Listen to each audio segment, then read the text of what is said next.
What is going on, everybody? Welcome into another episode of the Jets Afterburners podcast. I'm your host, Liam, being joined by Mr. John Cena Dumped Me, Armand, and we have a very special guest, ladies and gentlemen, Bubbs. Bubbs, how you doing, man? Liam, Armin, thanks so much for having me on. Looking forward to this. Always a good time to talk some Jets, so should be a lot of fun. This is our Super Bowl time, you know. This is where we shine, the off season. Ready to rule another one. But not this year, because just like John Cena, we're dumping on free agency. Guys under 30. That's it, man. Armand, how you doing? Brackets busted. One more week till opening day. Juan Soto's a Met. Thank God. It can't get here fast enough. Wouldn't it too just much be nice? Smoke and mirrors with the draft. Yeah, it always is around this time of year. Now, apparently, the Jets really like Jackson Dart. He might be going at 7. It's the smoke and mirrors time. You know, it really is. It's just everybody's high on everybody. Every team loves everybody. So you really don't know what to believe until, draft night now. So we have a lot to get into. I guess we'll just start off with some free agency. Bubbs, I'll throw it right to you, right off the bat. What are your thoughts on the Jets free agency so far? Yeah, it's definitely different from past years, especially last year where they kind of had that, all-in mindset. Mike Williams, Tyron Smith, and there wasn't free agency, but of course trading for Hassan Reddick even again during the season, but Devontae Adams trying to save the season. They went all in on veterans, guys with proven resumes, proven track records. Of course, most of those, fell flat. Pretty much all of them fell flat. I think this year, of course, the team's in a different spot. You're not competing for a Super Bowl, and the path's been pretty clear. It's young guys with upside.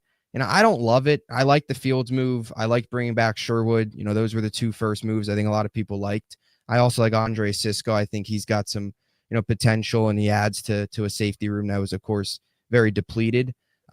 Stevens was questionable, but I think when you look at the contract, a little bit different than maybe the initial thoughts with the way things break down.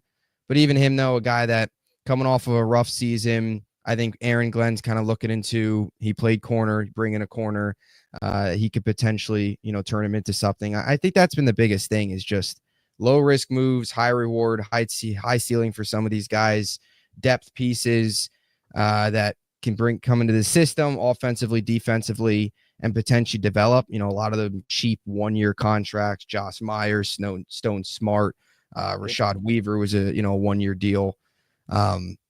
I think that's kind of the approach. I think the Jets, I think this regime just in general, it feels like not just this year, but maybe in future years, you kind of supplement in free agency and then really build towards, in the draft with the first 2 picks, of course, 7th overall and 42nd in the second round. I think those would be 2 big picks. Ideally find 2 starters there.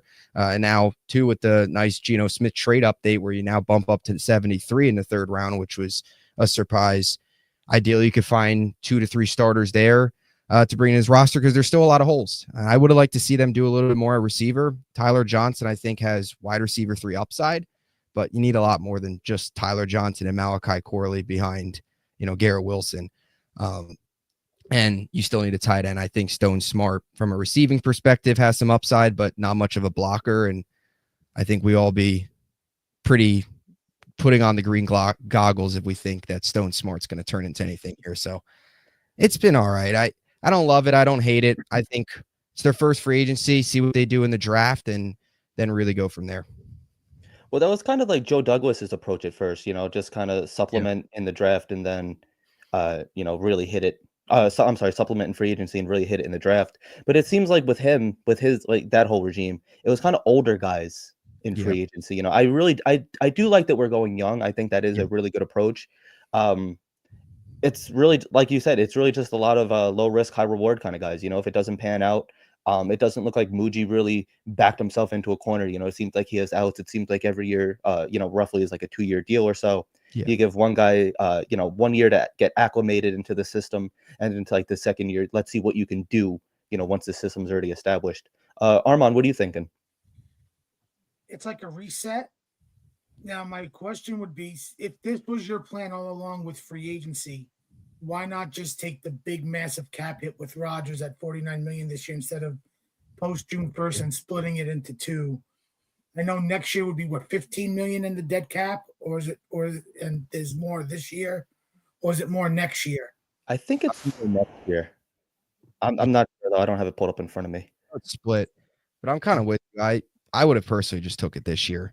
Like if you're gonna do the route Yeah. that they went through with the 1 year deals, I know Steven's got 3 years, and it's more of a 2 year deal. So unless they really want to get out of it, if he's really that bad, but like he's here for 2 years. Like if this was your plan for free agency, I agree, Bubbs. Take the 49 million cap hit this year, and all the deals you have this year, plus getting out of the Rodgers money, you have a lot of cap space next year to play with.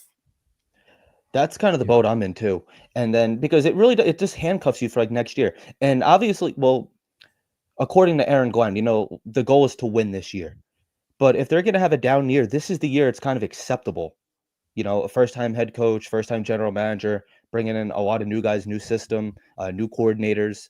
So it's like, I'm not saying tank on this year or anything, or, I'm not saying it's excusable to win 4 games like it was like with the Salah era. But if there was a year, it would be this year, So I kind of agree. I wish that we would take it all on the chin this year, and then next year we could really start.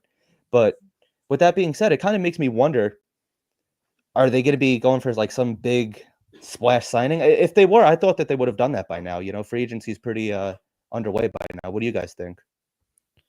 I mean, you still can. I mean, there's some quality names out there still. Like I've been pounding the table for the past 2 weeks for these 2 players, but now I'm going to pound for one, Asante Samuel. Yeah, that'd be a good one. Like Stevens, I know from what I've read, he could play safety. Yeah. So why not use him like Isaiah Oliver, between corner as a run stopper, box safety, make him versatile. Sign Asante Samuel. I mean, he's still out there for a reason. I know he probably didn't have a best season. I've read that he's bad at tackling, but if Glennon and Wilkes can fix Sauce, who's 24 years old, you could also fix Asante Samuel and have Sauce, Samuel, Michael Carter. It's a hell of a 1-2-3. I think so. Yeah.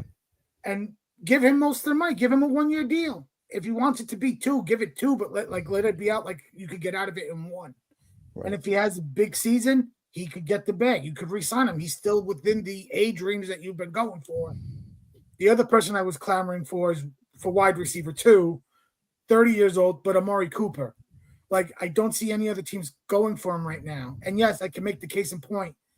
Buffalo, why aren't they bringing him back? Because they could still use a wide receiver for Allen. They might go wide receiver in the draft, possibly Buffalo. But, there's a reason he's still out there. There's a lot of names that are still out there that I want to believe in this coaching staff that they could help fix. Whether that's Asante Samuel at 25 and being the DB2, or even an Amari Cooper at 30 years old, because we still need bodies in the wide receiver room. I mean, Lazard is still here. I know if you designated him post June 1st, there's $11 million cap savings. But come June, they could still get that $11 million cap savings and cut him. So, he could just be here as a body until they fill out the room and see what happens. We're losing your face, Armand. No. I'm watching you talk, and it's just going down and down. It's the camera. Yeah, that's all right. The camera's dumping me. Yeah, everyone's dumping you. What's your relationship with Grimace? How's that going? You still with him, or did he dump you? Yes, we talk every now and again. We tried to buy the Jets. We're still going to try. But, the price tag probably went up. I mean, just look at the Boston Celtics this morning, $6.1 billion. Now, I'm going to bring on somebody that would never dump you. Afram. That's true. That is true. You got a headset today. How you doing, man? Good. Yeah, sometimes I use the headset. It just muffles out the surrounding noise somewhat.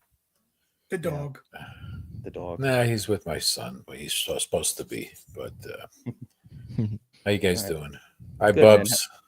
I like the lights now in the back. It's sprucing up the place a little bit. Very good. Yeah. Got your little own Bubbs Sports LED back there. Yeah. Continuing work on it, but so far so Big good. Time. About 5 minutes before I came on, I was just saying that I want to get an afterburners light to go here. I was looking online; they were like $250. I'm like, yeah, they're not cheap. No, you know. But they look really good, though, I gotta say. So just kind of piggybacking off of Armand, what do you think about that, Bubbs? Do you think that they're gonna go for a big splash signing? You think I mean, it's not too late, but do you think it would have been done by now, or? Yeah, I feel like if they were gonna do it, it would have been done by now. I mean, they didn't even go after really, and I feels like Tim Patrick wanted to be back with Detroit, but they didn't even really seem like making much of a push for Tim Patrick or even Josh Palmer. Those weren't necessarily big signings, but I think out of the range that we thought the Jets would be looking in, much bigger than Tyler Johnson, you know. So if I had to guess, probably not, but I'm on board with Armin, and this team desperately needs wide receiver help. I would bring in an Amari Cooper, even you want to throw Mark or Keenan Allen to that mix. I'd be on board with that if you want to go for that splash, just because they need bodies there, and you want to get a veteran into that room. I think is a positive.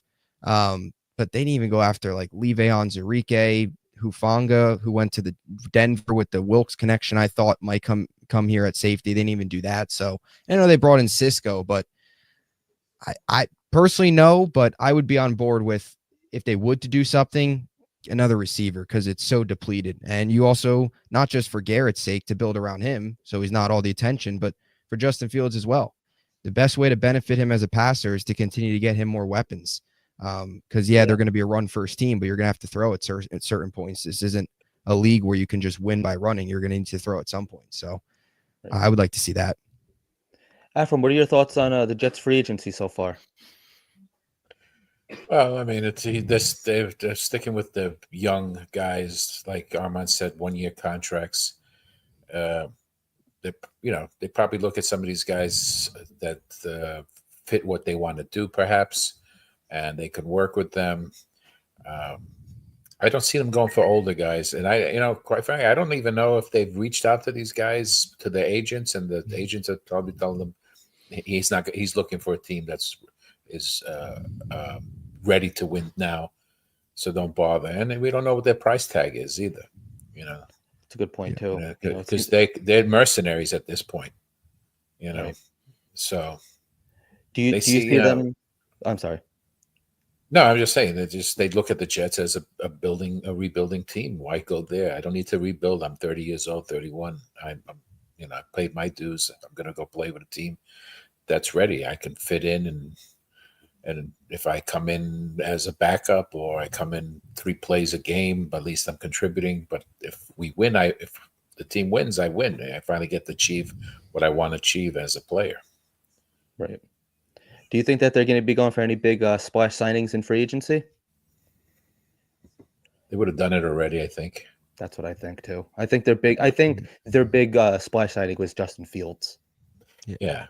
Well, they got what they want, a young quarterback. The only thing we'll see who the casualties of the post June 1 cuts.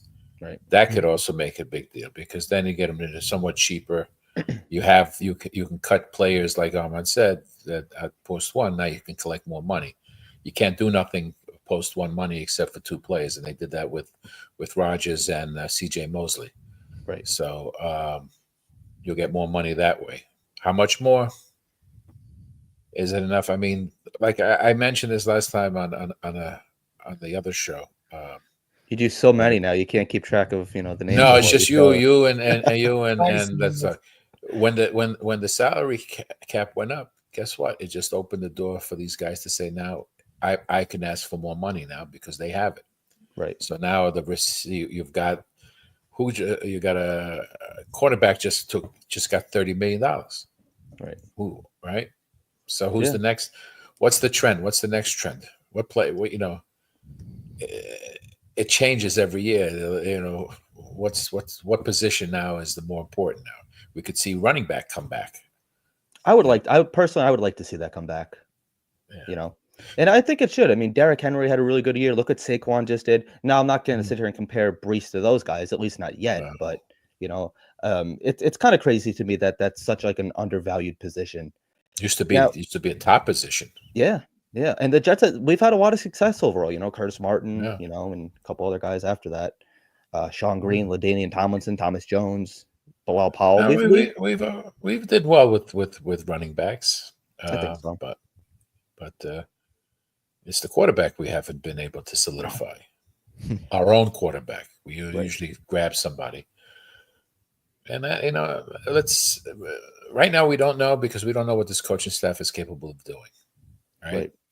So can we make a judgment on these players? Yeah, we can because of what they did in the past, right? Like everything else. But let's see what happens with this coaching staff. We don't know. Nobody knows. We don't know. You got the Bears with Ben Johnson. You don't know what they're going to do, if he's going to be able to move those guys, do something. You could try to implement it, but it's a difference from going from offensive coordinator to head coach. Right? It's a big difference. Yeah. Mm-hmm. Yeah, we've seen it.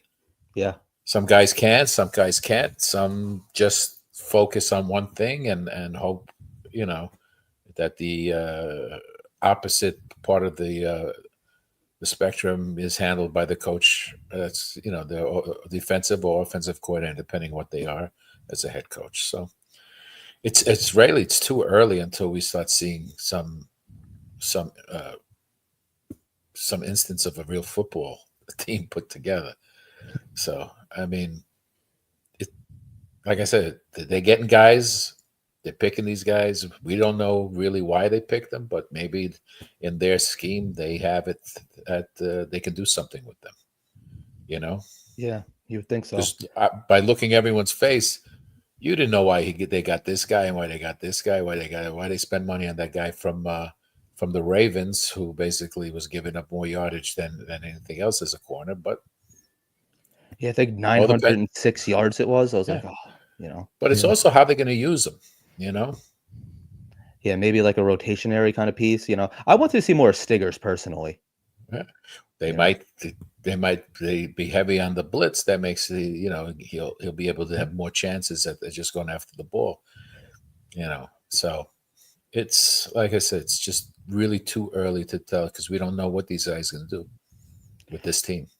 I do wonder if he's like a fast guy, and like maybe that's why they brought him in. If they are going to be blitzing more, somebody that could just quickly get to the quarterback.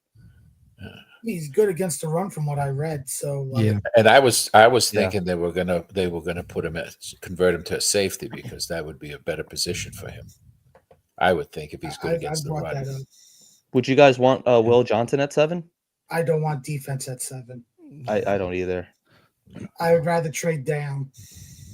I'm in the same. Yeah, I don't think they'll go Will Johnson. I don't think so either. But so Bubbs, we've talked a little bit about wide receiver. Now I just want to talk about something that's been floated out there. Dan, our co-host, has mentioned it. I've seen it on a couple other shows too. The potential for trading for Chris Olave, really getting that Ohio State band back together. Do you think that's a realistic possibility, and would you do it? Yeah, I would do it for the right price. The Ohio State Jets would certainly be, even Josh Myers too. They signed as well, so you got all of them there. New York Buckeyes. Yeah, I'd be on board with it. The biggest question to me with Olave is, of course, had back-to-back 1,000-yard seasons in 2022 and 2023. Last year, missed a lot of time because of injury. He's got some of the concussions in his background. I think he's already got like 2 in his career. Four already. Jeez. Yeah, 2 last year. 2 last year. And then he had 2 in college one. Yeah, I think I know there was 1 in college. I remember maybe 2 as well. But the concussions, that kind of worries you a little bit. 4 is a lot for a guy that's only entering, year 4 of his NFL career and is just 24 years old. So it's a little bit of a concern, but I kind of just mentioned it, earlier as well. Give up? I wouldn't. Maybe I would not give up a 1. Definitely not. No, maybe try a 3. It's a lot. The last year of his deal, or a lot, or it's last year of his rookie deal, right? Yeah, so like he's going to be a free agent. So it's like Debo. I think it's going to cost you at least a day 3 pick, a 5th rounder. Yeah. I wouldn't give up. That's what I would give. I would too. I'd be very comfortable with that. Yeah, because I think 1's a lot. I think 2 is probably a little bit too much. Give him a 3, similar to Debo. 1, 2, and 3. We could possibly have 3 starters available to us with those 3 picks. Yeah, depending on the positions. But I can't give up a 3 for a guy we may only be able to have for 1 year and hopefully healthy for the entire year. So, yeah, that's the thing.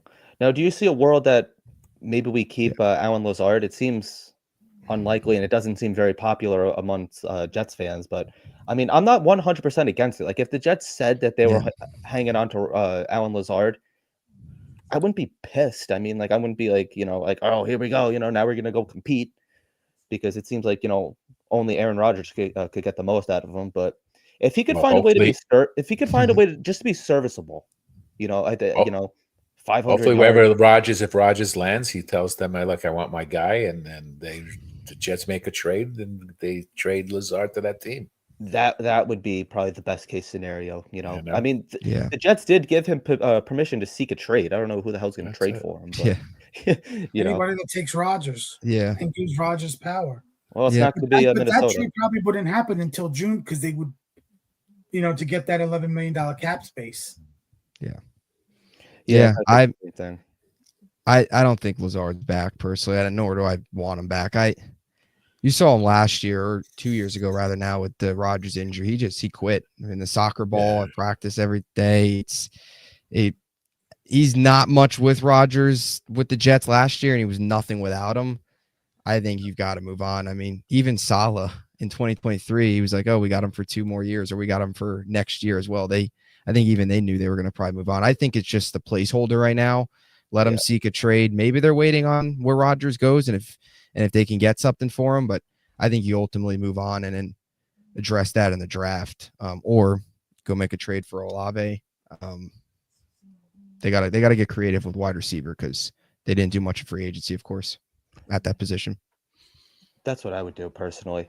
And I just wonder, like, if for whatever reason he does stay on the team, I do wonder if, like, I personally don't think that's gonna fly with Aaron Glenn, like the soccer balls and the quitting. No. I don't think that's gonna fly. I think it's just solid not having control of his locker room. So, if he is gonna stick around, I am intrigued to see what he can do with a a hard ass head coach. Armand, what do you think? Like I said before, I think he's a placeholder here until June.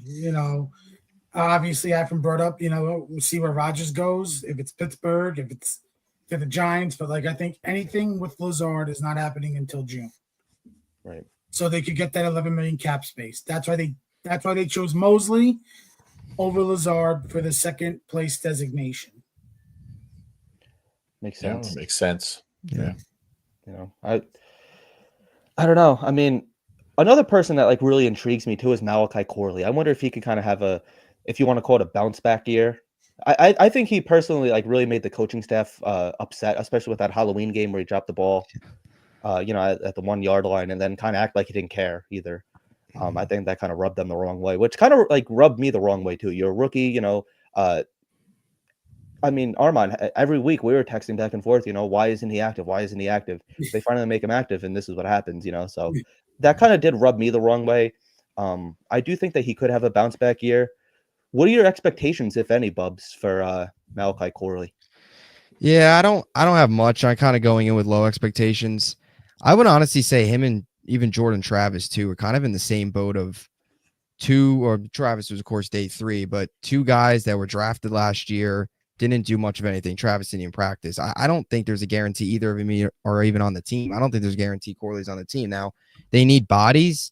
Again, what they do in the draft and the rest of the way here, trades, free agency, will ultimately tell that they might actually need him because they're going to just need bodies there.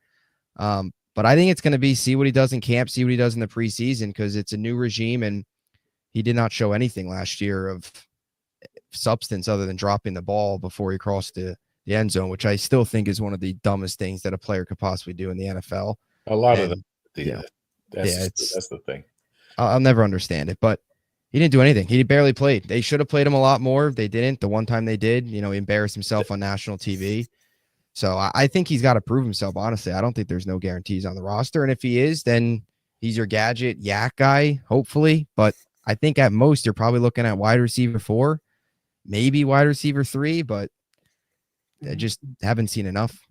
Too early to tell for how lack of a roster for wide receiver room there is right now. Yeah. See what happens in the draft. See if they go after any other more free agents after the draft. Because, I mean, that's what I think teams are doing right now is they're looking for guys that are going to be about $1 million to $2 million cap-wise right now on one-year deals. Like Tyler Conklin is going to be meeting soon with a team. He's not signed, but I think Corley here is wide receiver 3, wide receiver 4. He might be used like Jamison Williams if he makes the team. He's a roster bubble guy right now. Come camp. Yeah. I like this comment here too. I think Corley was good on that play where he dropped it. Obviously not the drop, but the vision and movement was there. Get him involved in the first few weeks and see what he can do. What can we lose? That's kind of the boat I'm in too, personally. It doesn't really cost us anything. He's already on the team. He's dirt cheap. What do we have to lose? I'm sure he learned from that moment. Yeah, but no, go ahead. I'm sorry. I was gonna say I would like to think that he would never drop a ball like that again, especially on like national television. If I'm him, like I'm just not letting go of that ball. I'm like walking to the sideline with the ball. But I mean, you never know. But like personally, I don't think that will happen again with him. And yeah, I mean, like there was a lot of buzz about him. I mean, the fan base was really excited about him coming out of college. The Yak King and this and Rodgers that. brought him up on McAfee before the draft. Yep. And then Jets And then they had fans were clamoring for him and banging the table. Yep. And then the Jets, they had the whole one Jets drive with Douglas on drafting him, and they were all fired up in the room for him. It was all hyped up for the Yak King. And also Rodgers was happy. He loved Garrett. Yep. He kept throwing to Devontae Adams. Yeah. You can like all you guys. If he's still throwing, we didn't even use Garrett Wilson right. How are we going to, judge Corley when we had two horrible offensive coordinators? Yeah, that's really what it is. Personally, that's what I think it is. It's just. Let's see if they have a plan.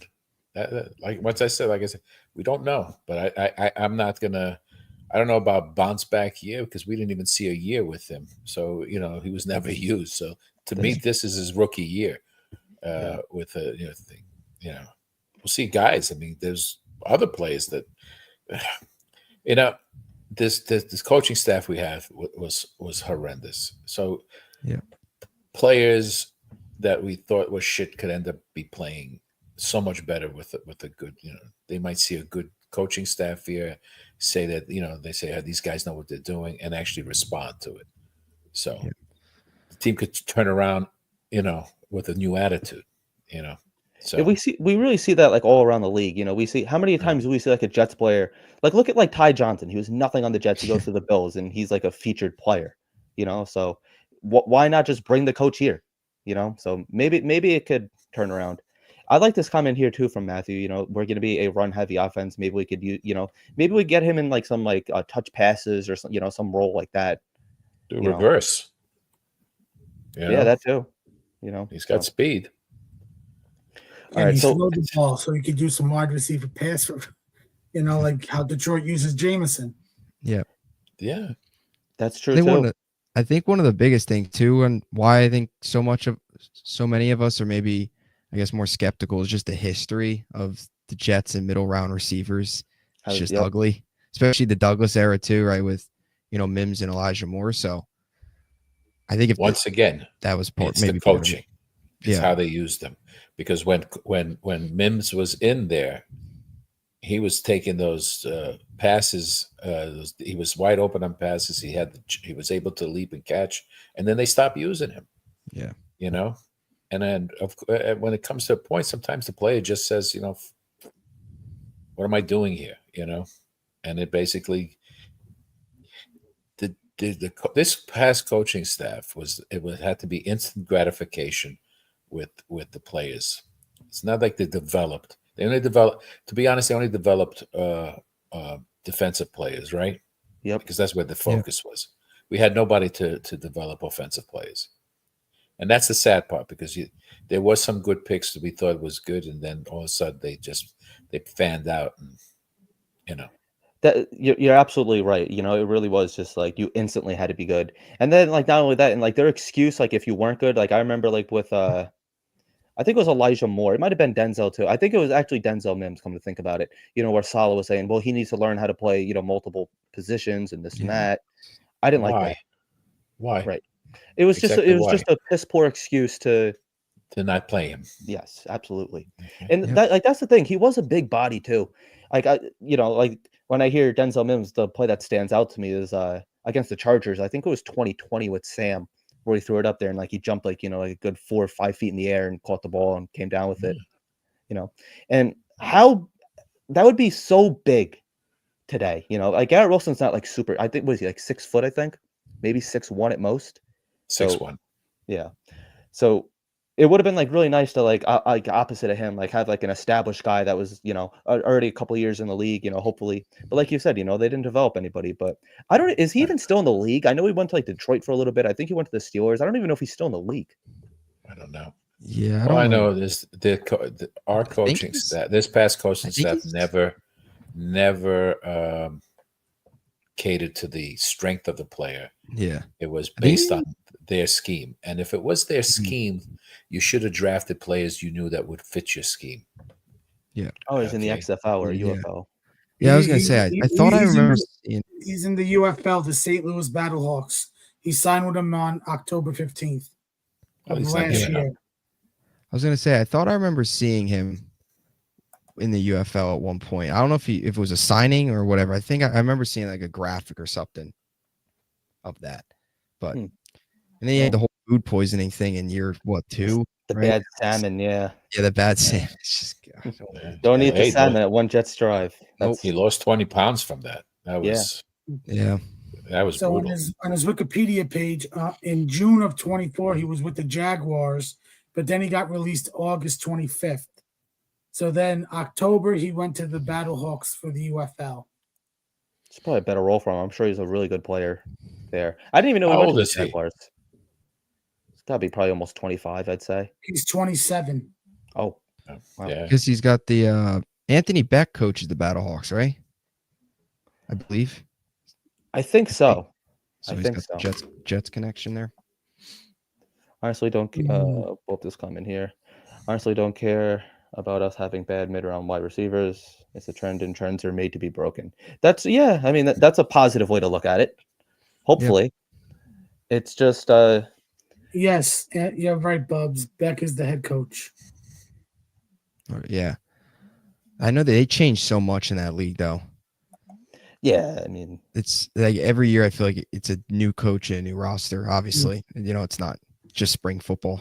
So. You want to take a guess at who the quarterback coach is for the Battlehawks? It's a former quarterback, a former NFL player. Did he play for the Jets? I don't think so. I think he played for the Patriots. I was going to say Garoppolo, but no way it's Garoppolo. It's not like Hoyer? No, Seneca Wallace. Oh, Seneca Wallace. I haven't heard that name in a long time. Never heard of that one. Yeah. Have you heard of him, Ephraim? Yeah, I remember Seneca Wallace. Another one of Belichick's great picks in the draft. It's probably a better staff than the Jets had last year. Yeah, apparently everyone thought it was Hoyer. Nathan Peterman. Nathan Peterman's still in the NFL. That's another name I haven't heard in forever. Yeah. But one of the things I wanted to touch on that we haven't touched on so far is the Jamie and Sherwood re-signing. Bubbs, what are your thoughts on that? Are you happy about it? Did you think it was going to happen?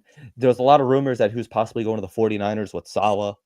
I'm personally glad that we kept him. What are you thinking?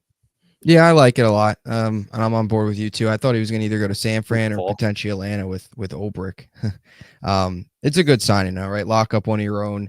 We've seen so many times now the Jets either wait too long on some of these guys or just flat out don't bring them back with these young players. They lock them up. I'm glad that they did that before he even hit the open market.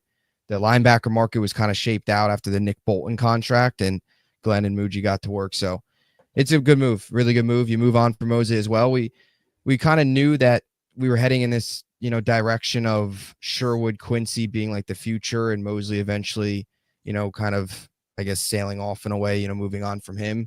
It'll be interesting to see now what they do with Quincy, if they give him a raise, how that all plays out with the Sherwood contract. But look, he's good against the run. Last year, was a big time tackler, took over the role as the main guy from a play calling perspective defensively, took over kind of the leadership role, took over Mosley's role really perfectly. He was excellent. And I think what's great about Sherwood too is not only you're paying for what he was able to do last year, but you're getting ahead of it a little bit where you're paying for what he's going to be as well. Like, he's just entering the prime of his career. I think his best days are still ahead of him. I think last year was kind of just a 1 year of what he could do. I think he can even be better with another year fully starting, another full off season. So I really like it. Him and Fields were a really good start to free agency. So I'm totally on board with it. And, you know, you want lock up your own guys. The Jets for a while don't do that. So it's nice to see this regime do that. And next, it feels like extensions maybe for Sauce or Garrett. That, of course, only time will tell, but Sherwood was a good start. Yeah.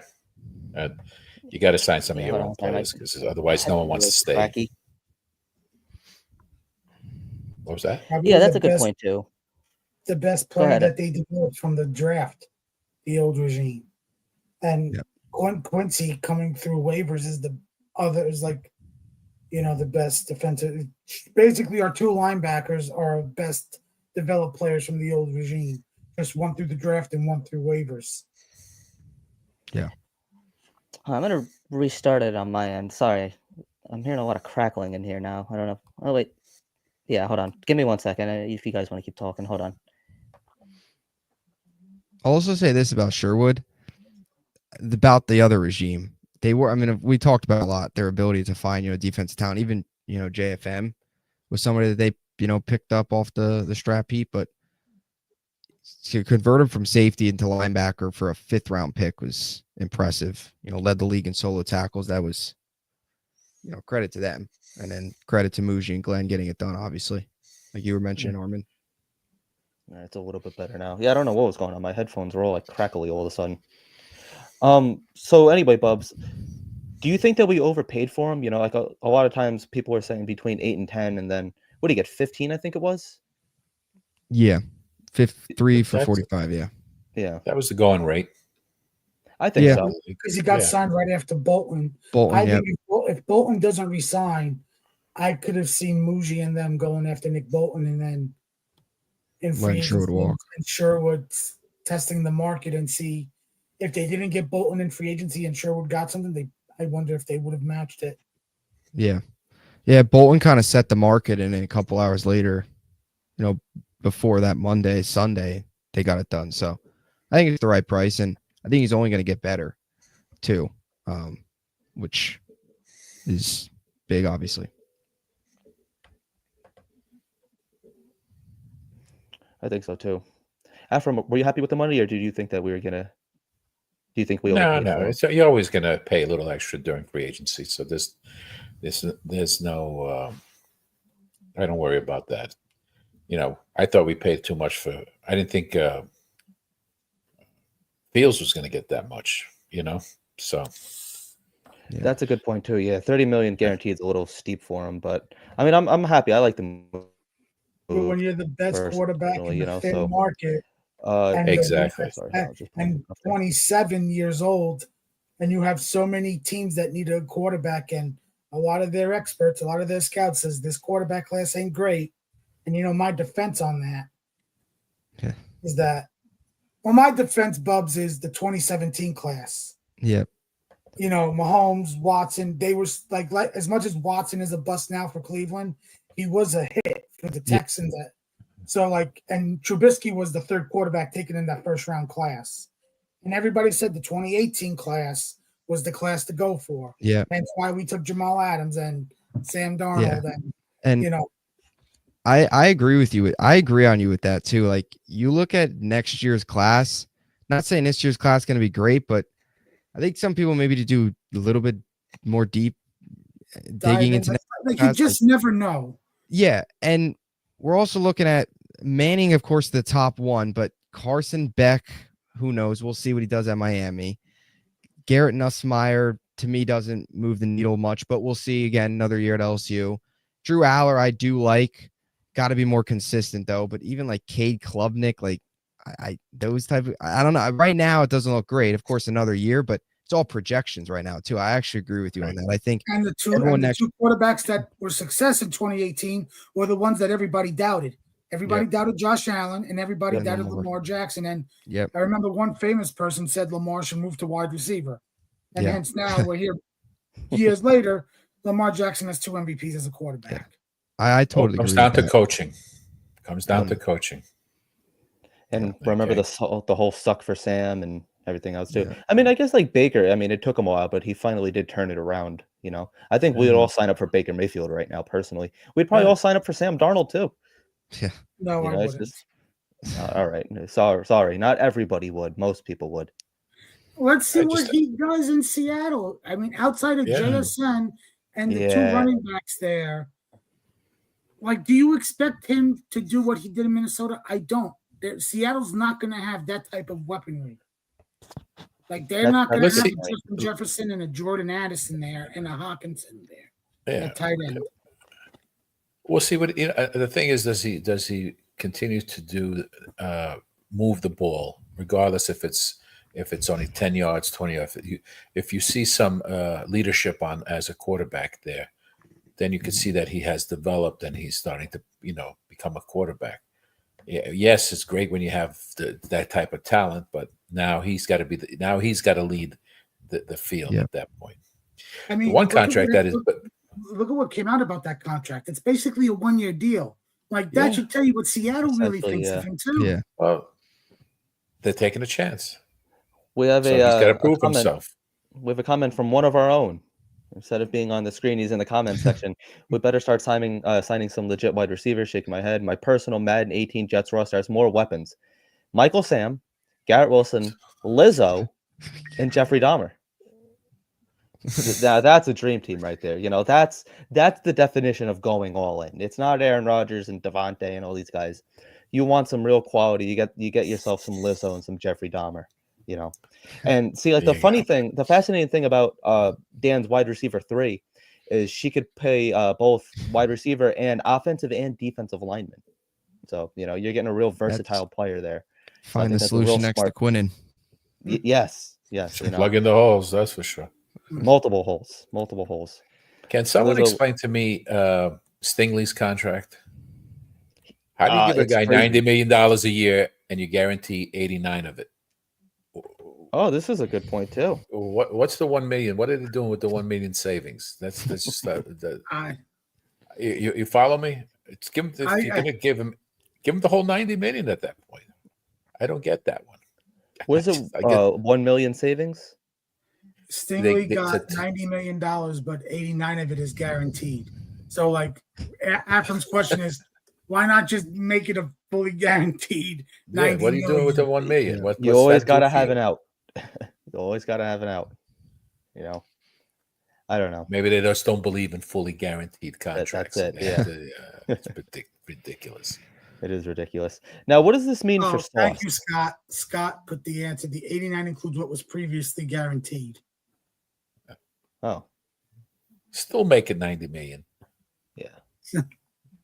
Yeah, I know. That would really make it. Are we ready for Sauce to get that much guaranteed? I was just gonna. That's exactly where I was going. I'm gonna throw it to Bubbs first. What do you think? Like, what does this mean for Sauce now? Yeah, I mean, his price just went up. The longer the Jets wait, if they are going to make a move, it just keeps going up. I personally think they'll get Garrett done. I think they'll probably wait a year on Sauce. I think you're going to get a year, and I would be okay with that, where you get a year, let Glenn work with him. I like to see Sauce, personally, just the ball hawking ability from an interception, have some of the interceptions go up, bounce back from last year. His year last year for most cornerback standards, it wasn't awful. For his standards, it was definitely a down year. But I personally think Glenn just himself is going to want a year to work with him, see what he can do, how much better he can get him, and then probably pay him next year, and you get Garrett done this year. That's what I think, and I'd be okay with that, personally. Yeah, I don't know if fixing Sauce is the right way to say it, but if anybody could elevate, I think elevate was probably a better. Yeah, elevate's a good way. If anybody can elevate Sauce's game, I think it's definitely Aaron Glenn, which I'm really excited for Sauce. I think he's honestly gonna have a breakout year. Yeah. I guess with that being said, I mean it's hard to say without seeing. If you had to get him done right now, what would you be comfortable giving him? You probably have to be comfortable with. He's probably going to maybe hit 100 million, maybe, because if Stingley hits 90, 95, 100, because he's going to want to be the highest paid. So I think that'd have to be it. He could be the That is- highest. He may want the Yeah. highest paid, but he's got to prove that he's the highest paid. Yeah. So you give him 25 a year for 4 years. Like I would right do now, that. yeah. I mean, it's what it's going to take at this point. Because you're Well, going to have to especially the give longer they 30, wait. 30 million. 5 years, to, 150 million.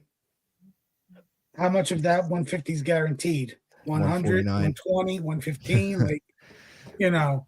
So Can't give one thing 30. I'll bring Yeah, up is I brought this 149. up Yeah. Yeah. I brought this up last week because I found a Vikings podcast and they brought this up. Did you call in? No, I found like the clip of it. Oh, all right. They brought up Jordan Addison and let's just say a draft pick, another asset for Sauce Gardner. Oh yeah, I think I saw this. Because they brought up the fact that they don't think that they're going to sign Addison to an extension because they already paid Jefferson, and they probably feel as though they need a corner in that defense. And also for us, Addison's coming off of his second season, so essentially you'd be pushing back a third-year option. Because remember, we got to pick up Sauce's third-year option, Garrett's, and Jermaine's this year. Mm-hmm. So See, you that would kind of essentially- intrigues me. 7 year, 1 billion. So I think we can agree that's probably that deal's not going to happen. But Bubbs, would you consider that deal to Addison and an asset for Sauce? I don't know. I personally prefer finding if you're that or just the fact that receivers that much of a need. I'd personally prefer keeping Sauce and then drafting a receiver next to Garrett. Ted McMillan. I'm not really on board with trading Sauce personally. Would you go Ted at 7? Yeah, I would if he's there. I like Ted, Warren. I know we'll probably get into it a little bit more, but yeah, I would like Ted at 7. I'm totally on board with. This is just getting out of hand. This is crazy. I don't even know if is he even a lock to make the team this year? Shouldn't it be? Now this would be a great deal. Sign me up for this. 7 years, 20,000. Makes like $1 a day.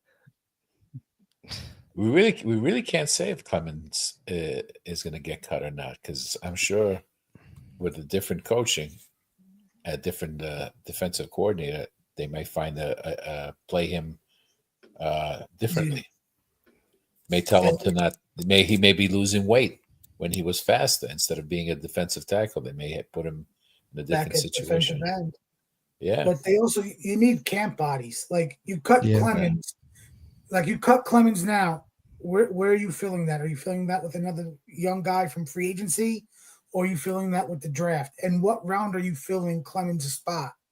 Like, are you going to fill that day 3? Like, even with Clemens on the roster, you could still fill that spot with day 3 and have somebody battle Clemens for that. Once JFM was traded, that whole line just didn't know what to do. They were all confused at that point, and you could see because everyone was missing tackles, everybody was getting beat. They didn't know what to do. It was just badly coached. And they changed the plan on him. One year they wanted him to be this, the next year they Right. wanted him to stick with the same plan. Yeah, they should never put weight on him, all that muscle. He did better the other way around. He was a little bit faster too. So we don't know.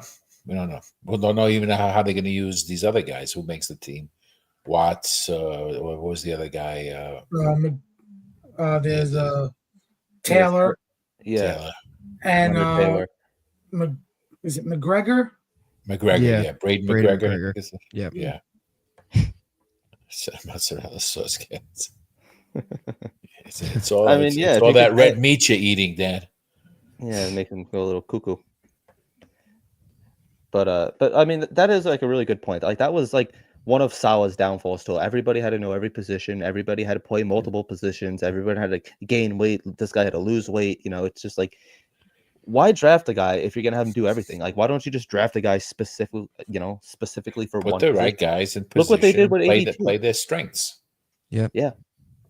And that's also a part of coaching a guy up, like I don't really consider coaching a guy up teaching him 7 different positions. Coaching a guy up is let's excel at one position here. They love athletes love roles, like in baseball. Yeah. Bullpen guys love to have a role. They just don't want to go pitch one game in the sixth inning and then 2 days later they're closing a game out. Like Right. if they're a sixth inning guy, keep them in the sixth inning or the seventh inning. Don't move them to a high leverage role like closing out a 1-run game if they've never done it in their life. Yeah. I'm glad you brought up the baseball reference because it's sort of similar to the Yankees, always playing guys out of position. It's ridiculous. Like you got Dominguez in left field. How they ruin prospects one-on-one. You got Dominguez in left, can't track a fly ball. He's not supposed to be playing left. The whole Glaber thing all those years. Like, well, it's just play the guy in the position he's supposed to play. But I was listening to Michael Kay, and he had that same take. Not pay him. He's a center fielder.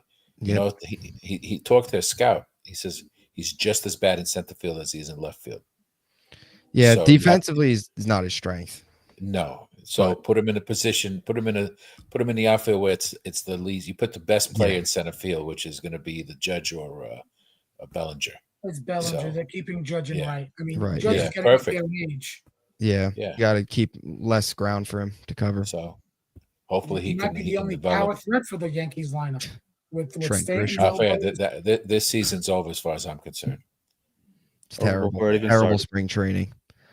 Everybody's getting hurt, so that's the whole guys league. don't pitch. The guys can't. There's no more learning how to pitch. It's give me 5 innings of 95 miles, 99 miles an hour, and then when you blow out your arm, Tommy John, we'll find somebody else. That's it. So now a pitcher's career is like 5 to 6 years. It's sad. Yeah. I mean, I know Armand doesn't care. His Mets. He's looking forward to having a big season. He's got. No, I care about the injuries. Like it really. Yeah. It's a shitty situation with the epidemic of pitcher injuries. Yeah. Can happen at any point. Yep. Dan has a comment here. Overall, I think the Jets are approaching this offseason very well. The draft is anyone's guess. After what Samini said yesterday, quarterback is still in play. I keep saying it may be Dart fellas. Now, Bubbs, I'll throw it to you first since you're our special guest tonight. If the Jets go Jackson Dart at 7, what's your reaction? I would. TV off. Yeah, I would not like it. Tell me draft Dart day 2. Totally fine with it. Not 7th overall. This team's got way too many holes on it, and I don't know if you can clearly say Dart is the consensus number 2, even consensus number first round pick to take him at number 7. That'd be ridiculous. It also just wouldn't make sense for this regime. Again, I've said this many times. Why start the clock on your quarterback search from a rookie perspective this year when you could just roll with Fields and then take a guy day 2, maybe Dart day 2. Or even day 3, and then next year you go all in for somebody like that because you're not really in a position this year to draft somebody at number 7. So I would not do that at number 7. Do they maybe trade back into the first so they could pick up the 5th-year option to what the Ravens did with Lamar? Maybe, but I think you're looking at day 2 realistically. Not just shut the TV off. That'd be the best way to do it. The words right out of my mouth. Like if Dart's there 30, 31, and you really want him and want him on the 5th-year option, go right ahead. Yeah. Unless you trade out of 7 and like you're going to trade down multiple times just so you gain multiple picks to fill out the holes and you take Dart. Like let's say you go from 7 to 11 and then you go from 11 to 18. And then at 18 you take Dart because you've just gained more draft picks for this year to fill out the holes with a lot of the defensive tackles. Day 2 and day 3, there's plenty of them. Corner, wide receiver, offensive line for day 2 and day 3. Okay, at 7, I think the only quarterback that would at least make you have a debate at 7 is Shador. That's it. Yeah, I agree. My question is, why would you want to even draft a quarterback right now? Yeah, I'm 100%. Like, I'm not on board with that whatsoever. Yeah. I mean, we just gave Justin Fields, a very lucrative contract. They clearly believe in him. for giving him that Yep. deal. He's like the number one starter consensus. You have Tyrod if we get hurt. Now, I really am interested to see how far along Jordan Travis is. Now, Bubbs, you had mentioned it earlier that like he's not even necessarily a lock to make the team, and that's a good point. This regime did not draft him. And if you remember, I think it was Antoine Staley during the combine that asked Aaron Glenn how Jordan Travis was progressing, but it was a two-part question, and Aaron Glenn actually didn't even touch on the whole Jordan Travis thing. The last update we have was he had a setback last year. Yeah. So, and was it his didn't his like agent come out and say something too against the Jets, saying that like it's kind of their fault? Once that happens, yeah. I don't see it. I don't see it. The guy hasn't even completed a NFL practice.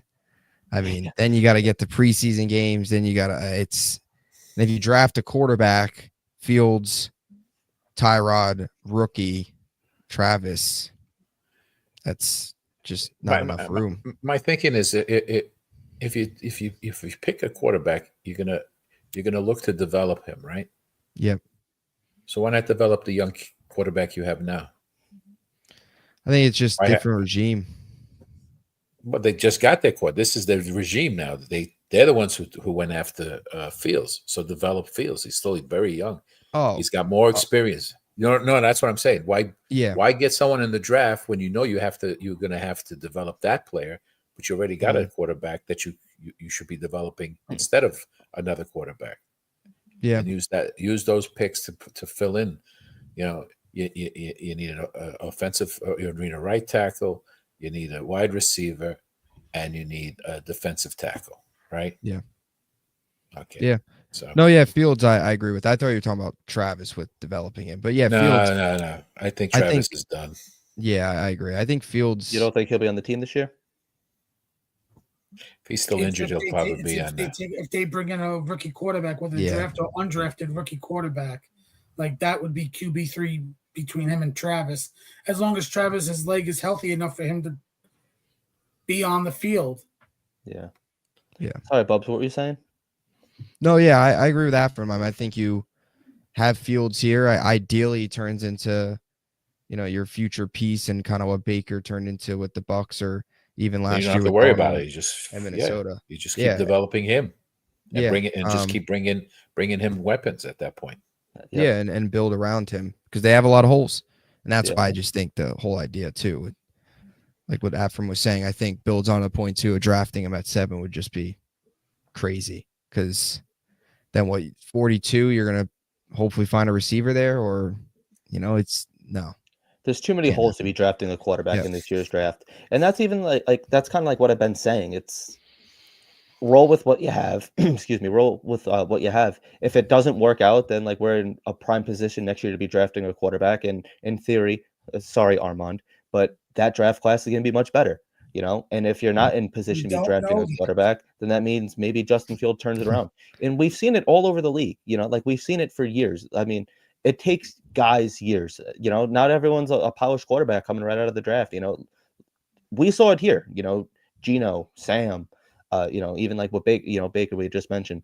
So it's like, why can't Justin Fields turn it around? Why not? If anybody can, we've seen the flashes. We've been talking about flashes for years. Sam showed flashes and Zach showed flashes. But with that being said, I do think that we need at least 3 healthy quarterbacks on the team. Do you guys seeing like a realistic possibility where Adrian Martinez is QB3, or do you think that maybe we go 3rd, 4th, 5th round and actually do draft a quarterback? I mean, I know I just said that we have a lot of holes to be drafting a quarterback, but Justin Fields, I don't think he really has an injury history, right? I mean, I can't recall him ever being injured. I haven't like really studied his entire career, but like I know Tyrod has the injury history, but if this is going to be like a run first offense and, they expect Justin Fields to be running a lot, then you're probably going to want to get a quarterback in the later rounds. Dan says he likes Milroe as a potential role player, like Brad Smith. He's not moving to wide receiver and special teams. Yeah, I don't think so either. But like, do you guys think that like maybe like we do pick somebody else up, or maybe in like the late rounds we do draft someone, or do you guys think that maybe Adrian Martinez? I mean, I know it was preseason last year, but he didn't look terrible. Yeah, I I think don't know. they'll probably end up drafting somebody. Cam Ward will be Be a a U- franchise it could quarterback be right a- away. It could be a UDF, a Could UDA. be. That could be Yeah. too. And not only that, I mean, if we're playing our third string quarterback, our season's most likely cooked anyway. So, I don't think it really matters who's back there, but And so much for 30 million for Fields. yeah. I don't know. But the quarterback position, it is interesting what they're doing right now. So I guess we'll get right into number 7. Bubbs, who's your number 1 guy that you're taking at 7 if you had your choice? I don't know. That's a good question. I'm kind of split. Like I'm good for. I like 4. I like Tet, Warren, Membu, and Graham. I think I'm on board with. That's kind of the 4 that I am too. I like McMillan a lot, and receiver out of all those is probably the biggest need. Tight end as well, but this tight ends class is pretty deep. I mean, if you want to go with the Harold Fannin Jr. In the second round, find a guy there. Even Terrence Ferguson from Oregon. I know that they were in attendance for his pro day. Go after somebody like that. So, Arroyo from Miami. Yeah, exactly. Arroyo as well. It's a deep tight end class, so I think you can get away with receiver as well, but lock in McMillan, find another tight end, and defensive line too. I would also say there's a pretty good amount. I like some of the interior, defensive linemen as well in this draft that you can find in the middle rounds. If you want to take a guy 42 like TJ Sanders from South Carolina, could be there. Tyler Williams, Shamar Turner, Walter Nolan from Ole Miss. Yeah, Norman Lott as well, another one from Tennessee. I like. So I think a deeper class, defensive lines, deep tight end class. You go receiver and fill out those other holes in the middle rounds. I think so too. Now, Yeah. there is a very serious question from Clancy. Afram, this is a big question for you. Are you a full timer on this show? Yes, I'm a full timer. Okay, I always come on. They That's put right. me on. the full time man. I'm here to support these guys. That's right. Dan and Liam are good guys. Thank you. You're a good guy too. Thank you. Yeah. All right, so Dan agrees with you, Bubbs. Give me Ted all day, even if I really like Warren. T-Mac is an Evans clone. If he could be anything like Evans, then sign me the hell up, Mr. 1,000 yards every year. Yeah. We have a question here from Snowball. Jets worldwide. Wide. Nice. That's the way that they do it. Do you draft for a field orchestrated offense or for the future? So here's the thing, my personal opinion. I'll give it to you guys in a second. I'm drafting for Justin Fields. He's the quarterback right here. He's going to be here next year. He's the quarterback right now. I don't want him leaving one Jets drive in 2 years because we didn't have enough to surround him with. And then the question remains, what could we have done to put him in a better, situation? That's pretty much what we've done with every quarterback outside of Aaron Rodgers. I mean, Aaron Rodgers, we catered to his every wish, He wanted his next door neighbor, and his next door neighbor was, at one Jet drive the next day making coffee for him. That was Hackett's job. That's why Hackett was here so long. But personally, I'm drafting for Justin Fields. What do you guys think? Yeah, you got to draft for the quarterback, draft for the offense. Yeah, I agree. My number 1 guy is Membu, not just because his name is Armand, but I want to copy what the Chargers did last year. They took Joe Alt, who predominantly at Notre Dame played left tackle. They moved him to right tackle. Then that was a big question mark. Should they leave him at left tackle and move Slater to right tackle? But look at how that turned out for them. I mean, J.K. Dobbins, who was a Raven for his first 4 years, had a lot of injury history and had probably his best season last year under a run-heavy offense with Harbaugh and 2 stud tackles. Yep. So, I Armand like Membu would be your guy at 7? Yes. Oh, okay. I'm not going to hate on McMillan, but I have seen a few days ago, I saw a few mock drafts, and he's fallen into the 20s, McMillan. Yeah. His 40 was like 4.5, I think it was. Was it 4.5 or 4.48? I think it might have been 4.48. Does anyone know his height? 4.48, 4.5. He's 6'5". McMillan is 6'5". Yeah, 6'5". So he is a big body. That's what I like him. Last year, 18, he was 7th in college football with 18 contested catches. I personally like that. I think, too, just as a red zone threat. I mean, how many more times do we have to see this team go inside the 20s and just suck? I mean, I think a big body corner of the end zone, what we thought Mike Williams was going to be for this team, McMillan can do that, so. But, yeah, I like Membu, too, just because also he plays right tackle. You don't have to worry about left tackle transferring. He plays, and he played it well at Missouri.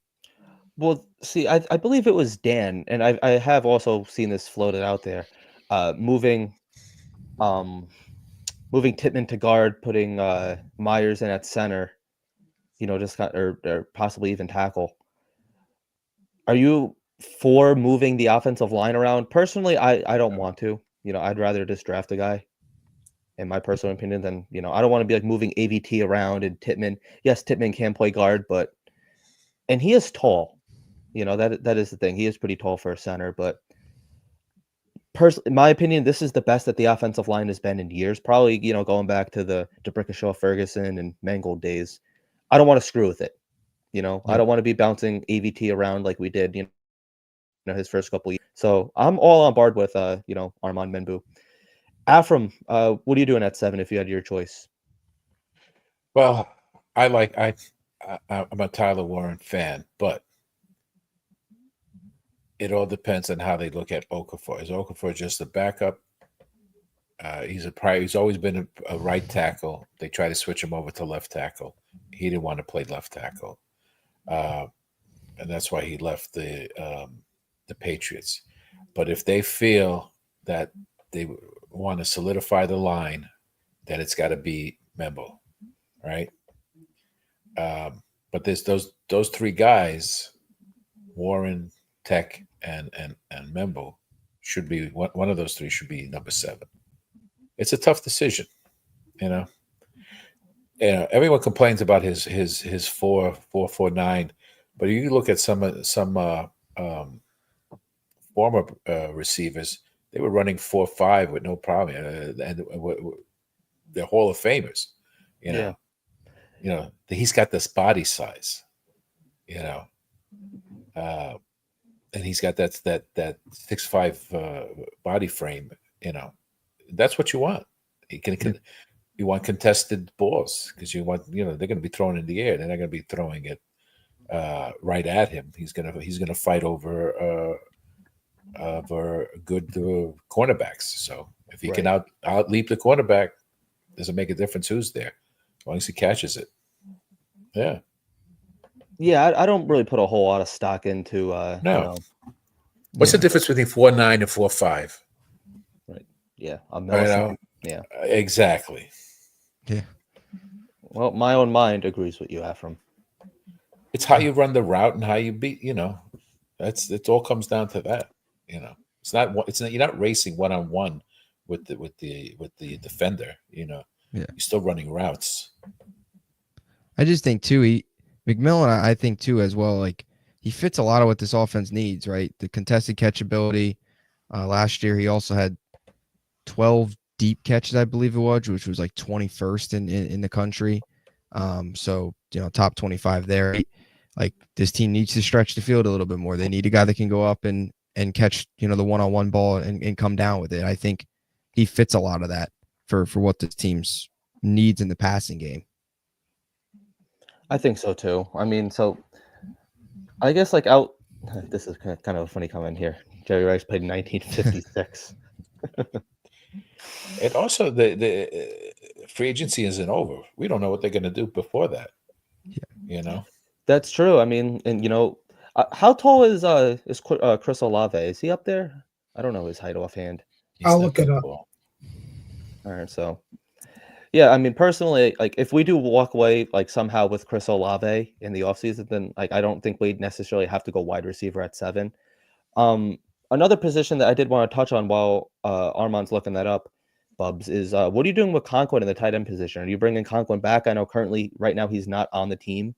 Mm-hmm. Would you bring him back, or if we do maybe come out with Chris Olave, are you going Warren to replace? Yeah, if they would have trade for Olave, I could see them pivoting to Warren or even Membu. At that point, I don't think you're wrong with either.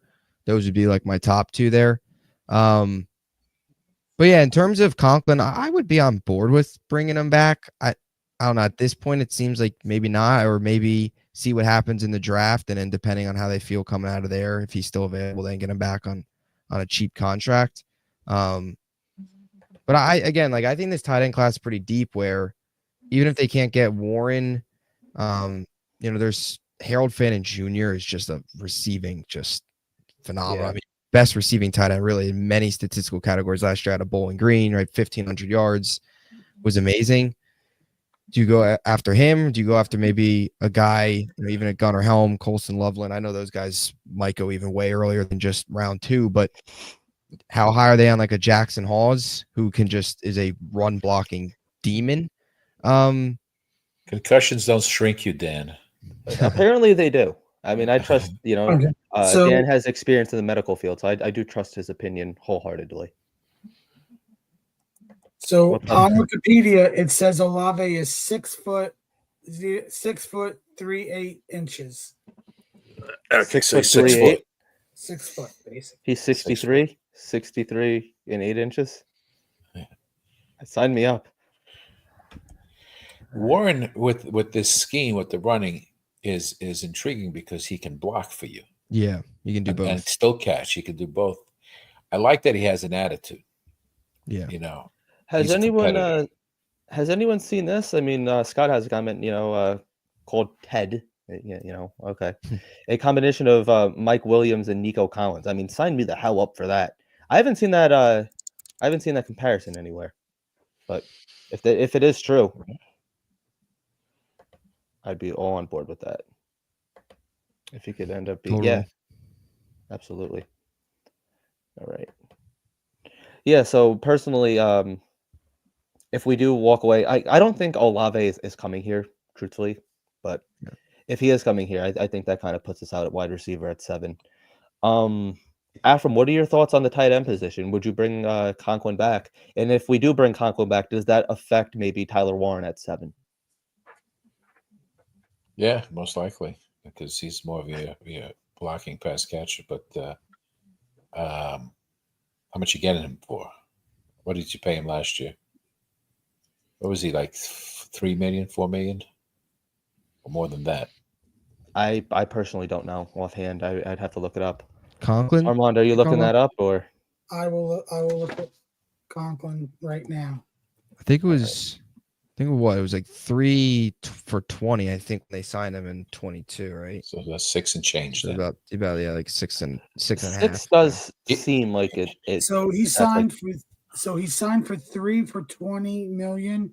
His average salary was 6,750,000, 6 million basically. His was less than Uzama, right? Oh, he had a $5 but it was bonus. less. Yeah. God, he was talk about Uzama. That was a swing and a miss. Yeah, pretty much. But then again, it's how they use them, And it could be another weapon.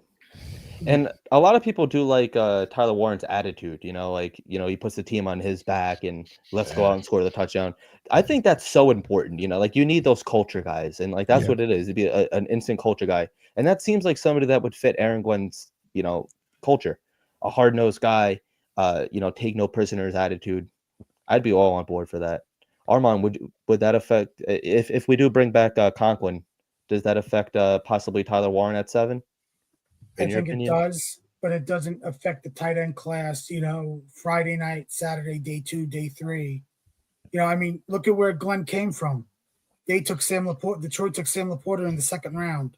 That's true. So, that same class, Dalton Kincaid went the 1st round to Buffalo at pick 25. Yeah. So, I mean, Sam Laporta has been more productive than Kincaid. Yep. It could go wrong with either one, but Glenn might take the approach of let's get a tight end day 2, day 3. And also he came from a team that had one of the best offensive lines. He might want to fill out the right tackle spot, Glenn, and have a solid offensive line for years. This is a good question Yeah. here, kind of just going back to the quarterback position. Snowball says, seems like a lot of people are banking on a quarterback in next year's draft, but what if we're actually good this year and play our way out Hey, of contention? Um, to me, that doesn't really affect, like, we don't know if he's going to be good. So, like, it's hard to take a quarterback this year, based on next year. No matter what, I'm drafting a quarterback next year. Like I would really prefer us not to draft a quarterback this year. I know some people think that you draft a quarterback every single year until you find one. And then even then, you're drafting for backups and everything. But there's just too many holes in my opinion, personally. I wouldn't mind somebody in like the fourth or fifth round, maybe. I mean, I don't even know who's going to be there at the yeah. See, Scott's taking you take some people, it's like there's death taxes and drafting a quarterback every year. I'm not in that boat personally. Like, I'm not drafting a quarterback, just to have a project quarterback on my hands personally. Scott's saying that we don't have to necessarily draft a tight end at 7. The reason you would do that is because you get the best one, and Tyler Warren is 5R is by far the best tight end. Yeah. The question is also, let's say you take Membo. If you don't take Membo at 7, because he's probably the best the right tackle out there, right? What's the drop off if you take another guy in the later rounds? Same thing with the tight end. Is there much of is it a big drop off? We know with the defensive tackle, the defensive tackles are not that off from Graham. There's some guys there just, his teammates getting a lot of noise now. Right. Graham's teammate, Yep. defensive tackle, is getting a lot of noise. Like, yeah, he might go late round 1. I mean, Kansas City picks him to pair with Chris Jones, or Philly to load up again on the defensive line. Yeah. That's going to be scary. Yeah. So that's what happens in mid-March. I think there's more guards from what I've seen in mock drafts, day 2, day 3, than there are tackles. Like, there's probably more project tackles come day 2, day 3. Bubbs, you might know more. Yeah, from a right tackle perspective, I like Ozzie Trapilo a lot out of Boston College. He played right tackle there. Then I mispronounce the name all the time, but Jonas Savania, he played at Arizona, plays right tackle. Cameron Williams from Texas, right tackle. But yeah, they're more your developmental guys. Johnny Cornelius from Oregon, I think maybe a day 3 pick. Plays right tackle though, and developmental. So yeah, I think Trapilo actually, out of all those guys, I think Ozzie Trapilo would probably have the best chance to come in and maybe start. But yeah, you're looking at probably competing and in developing most likely, as opposed to starting day 1. I think Trapilo is probably the best case. I like him a lot. I think you could maybe get him in 3rd round, and then he could potentially start. Maybe goes round 2. Honestly, I think he'd be good value at 73. If Membu's not there at 7, Calvin Banks from Texas, because I've seen him go maybe in the teens. Mm-hmm. But do you think, because the Lions took Penny Sewell, and everybody thought, well, he was going to be their left tackle, and he's been their right tackle ever since then. Can Banks be that left tackle guy that switches to right tackle in the pros, like a Penny Sewell? Yeah, it's possible. I mean, I guess that's what the debate too, with maybe like even Will Campbell. You take a guy left tackle. Now Campbell would probably have to be 7, but yeah, you take Banks later, or just day 2 in general. Possibly. Yeah, slide down, and then slide him over. I could see it. I would like, personally, my ideal situation would just take a right tackle. But if they feel a guy at left tackle if they move him to right, he just projects better than a Membu or somebody like that for moving back and still being able to get him, then I guess you have to do it. But to me, just bring in the guy since Membu's combine, I've seen him in mock drafts go as high as 3 to the Giants or 4 to New England. Yeah. But I read that New England would take him and make him a left tackle, which is interesting. Yeah. It's funny because I was doing a mock draft the other day, or trying. I was on PFF and stuff, and I was trying to do a mock draft on like how it would look with Membu, and it took me about like 6 tries to get Membu to fall at 7. He kept going before, so it just shows you how even the simulator's starting to pick up on it. it took me a while to get Membu to actually fall to the Jets. So I could see what that would potentially look like if they took him at 7. Wouldn't it just be nice to get something out of like Max Mitchell and Carter Warren? Like that'd be like Yeah. ideal. But I don't think that That day's comes gonna down come. to your offensive Coaching line coach. Coaching. Yeah. Yeah, it all comes back to coaching. And think about this: the old coaching staff made Max Mitchell now a Swiss Army knife. He could play guard and tackle. And Carter Warren, he was bouncing between left tackle and right tackle. Is he the backup to Fashanu? Is he the terminology like the swing tackle? Is he going to be that for us? Mm-hmm. That's a good point too. We don't know. How many days before the draft? I don't know. 30? 30 something, right? Because it was the 25th. So, right? Yeah, 24th. So 34? 30. Yeah. Something like that. Month So and we got like 4 days. Armand, I'll ask you the real question. How many days until WrestleMania? It's before the draft. It's Easter weekend, April 19th and April 20th. 420, huh? 420. WrestleMania 420. All right. Maybe And we'll in live stream Vegas, it. my type of town. There you go. Now, yeah, Armand's our wrestling guy. I haven't watched it in years, but maybe we'll live stream WrestleMania. I'll throw it on. But, I won't know any of the guys. What I want to bring up is I went on drafthistory.com and I looked up tight ends drafted in the first round, and I went back from 2014 all the way to last year. Okay. So in order, 2014, 10th overall, Eric Ebron. 2015, no first rounders. 2016, no first rounders. 2017 had 3 first rounders. O.J. Howard to the Bucks at 19, out of the league right now. Evan Ingram to the Giants at pick 23. Serviceable, solid tight end. Yep.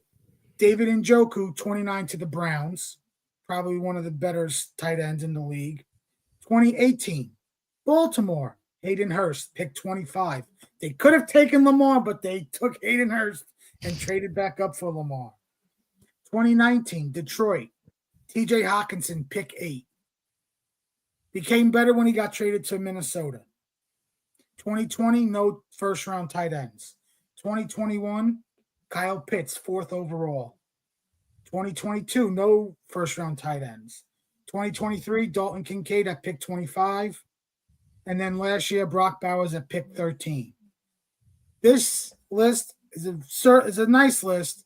Just should make everybody think, is Tyler Warren at pick 7? Because the names I brought up picked in the top 10. Ebron was a bust for the Lions. Hawkinson was, I'd say, average for the Lions at 8. And then, like it or not, Kyle Pitts is not the generational talent that he was brought up at pick 4. Just to make everybody think, all the other tight ends outside of O.J. Howard, who's out of the league, was picked later on outside the top 10. So now, if you really want Tyler Warren, maybe the most you'll fall down is to 12, because I think he shockingly will go 13 to Miami to get another weapon for the offense, or he goes 14 to the Colts.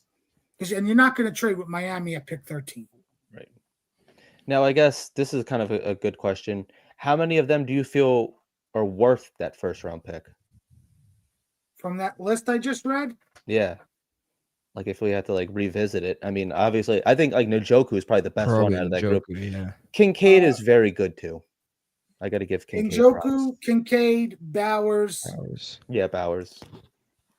I'm going to say Hawkinson because what he's been doing with Minnesota. But you can make the case that not really at 8. Mm-hmm. But I'd say everything else, really, I would say those are the 4. Njoku, Kincaid, Bowers, Hawkinson. It's also how they use. I think we're worthy for first-round selections. Yeah. It's just been so long since the Jets have had good tight ends, Like, you think back to, like, Dustin Collar is probably, like, one of the better ones that we had. I was huge. I was so huge, especially in 2018 on Chris Herndon, but we had our years. I mean, you think back to Austin Safari and Jenkins, you think back to, Jeff Cumberland. Those were some rough years. And then I was in 2019, I was pretty big on Ryan Griffin for a while too. And there was another one. I'm forgetting his name. Was it Danny Brown? Danny Brown sounds familiar, but I don't think that was him. Yeah, Daniel Brown, right? I think he was with Daniel that Brown. 2019 team too. Maybe that's what it was then. Yeah. So everyone was getting hurt. They always putting the next guy in. Yeah, that It's was also like how to use them. It's also how to use if you're using them. Yeah, that's another thing. A lot of teams, they just go with the wide receiver, and then the tight end is the block, or it's not like a Kittle. That they don't use him like a Kittle, or they use it like Laporta. It's got to be in the scheme. Yeah. Tight end is like another one of those like unvalued positions, but when you have a good tight end, like it makes all the difference. You look at like Gronkowski, you look at Kelsey, you look at Kittle, Mark Andrews. I know he really crapped the bed in the playoffs, but overall, I'd still sign up for him if we had to. So it makes such a big difference. It really is like a young quarterback's best friend, and I won't be mad, honestly, if that's the pick at 7. But he's more versatile. Yes. That's the thing. His versatility is a step above. My question for everybody is: if Tyler Warren's taken at 7, what do you expect his seasonal statistics to be from an offensive standpoint? Do you think he puts up what Brock Bowers did last year? Like, what's your expectations? It's hard to expect anybody to be like Bowers, because he's coming off of the best rookie tight end season of all time. So I think that is sorry, but just real quick, that is going to be the good. standard, unfortunately, though. Everyone's going to say, oh, whatever team grabbed, oh, he's good, but he's not Bowers. And I don't think that's fair, personally. Yeah, I agree.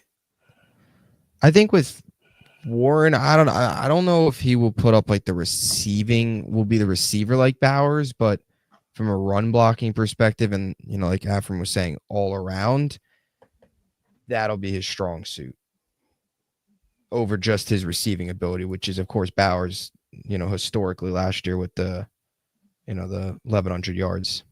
Almost. If the running game improves dramatically, there's your value. Right. 100%. See, look at Matt. And a lot of Jet fans are going to expect that if you take Warren at 7. These are crazy numbers for a rookie. If they're going to be a run-heavy team, he's not going to have 80 receptions and 900 yards. The goal is to score and win the game, not to collect stats. You play to win the game. And if what he's, I'm not against Warren. I just think that for what Bowers did and what the Jet fan has been clamoring for from the tight end position, they're gonna want the Bowers stats, 1,000 yards, or like Matt said. You don't know. And if you want that, then do you go Membu and then go Fannin Jr., who receiving wise is probably the best in this draft? Not all around, but 1,500 yards, even though it was at Bowling Green, 1,500 yards is 1,500 yards. So how much do they value that as well? If they, if you really want that receiving aspect, he's a catching guy. Super Bowl next year, Matthew. So you can't say that. Hey, you never know. You never know. It all comes down to their scheme and how they want to play him. Yeah, but we don't know. We just don't know. We're just speculating at this point. Now it could be any of the 3 players that we talked about. Yeah. Or they can drop down and then screw. Totally different. Matt, you want to trade up for him? I'll trade up for Cam Ward, but that seems out of the realm of possibility now with having Fields here. I think so too. Would be nice, Scott, but we need a few weapons. Yeah. No, I think we definitely need some weapons too. Now, a common theme of the Joe Douglas era was drafting a running back every year. Do you see the Jets going running back at some point in this draft? Starting off the I can't. Not when you have 3. Yeah. 3 young ones. 7th rounder, maybe to be a special teamer for returns. Because Davis. Well, we just brought back that. Yeah, we just brought back Nwangu. that that kid. guy Rennie or Renee. But a seventh rounder is fighting for a roster spot. Is fighting to be on the practice squad. So it's not like he's guaranteed a 53-man roster spot. Seventh rounders are guys fighting for practice squad time. You know, Seventh rounder. I'm thinking kicker. You know, are we getting Carlson back? Is Carlson coming back this year? Do we know, or I don't know what his contract is offhand. Does anybody know? Ashram, you got anything on this or no? Well, anyway, I mean, like I think like seventh round would be a perfect, spot to get a kicker. undrafted kickers is better. Yeah, He's an RFA, so he's a restricted free agent. So we still have rights to him. Yeah. I would bring him back personally. Yeah, I don't know if they'll go running back. Probably not. Maybe a speed guy, like you said, late. Like if you want to go just a speed guy in the 6th, 7th round, like just sixth round, and just bring him in and let him special teams. Maybe. Yeah. I know they were looking at they had a visit with I forget what his name was, but speedster wide receiver, might honestly go undrafted, but somebody like that, maybe even just pick up a UDFA and let him come in and compete special teams. But other than that, I mean, you've got 3 good backs, and I think I'm interested to see how Engstrand uses Brees and Braylon with the way that we saw Dave Montgomery and Jahmyr Gibbs have a ton of success in Detroit. Yeah, and like the thing with Braylon Allen is, I don't know if he's necessarily like an every down back. He's more of like the 2nd and 2, 3rd and 2 kind of guy. Just hit the hole hard and pick up a good 5 to 7 yards. Like that's what I see out of him so far. Now that could completely change with this new coaching staff. They might have a different role for him. Exactly. It's just so early to tell. It is. They're going to do run heavy. You got 3 running backs right now. I hope they use him more in the 3rd and short. I want us to finally go through a season where you can feel confident on a 3rd and 1. You never feel confident. It with never this feels like you're going to get it. Nope. You just know. When they're at like the 25 on and the opponent's 25 and it's 3rd and 1. The field. Once again, it was the coaching staff. It was so obvious what they were doing. Yep.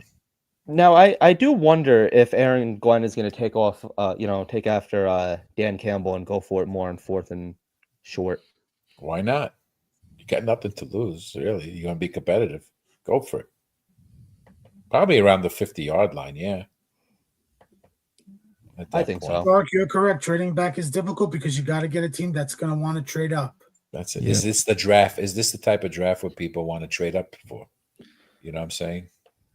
Are there players out there that they want to come up for?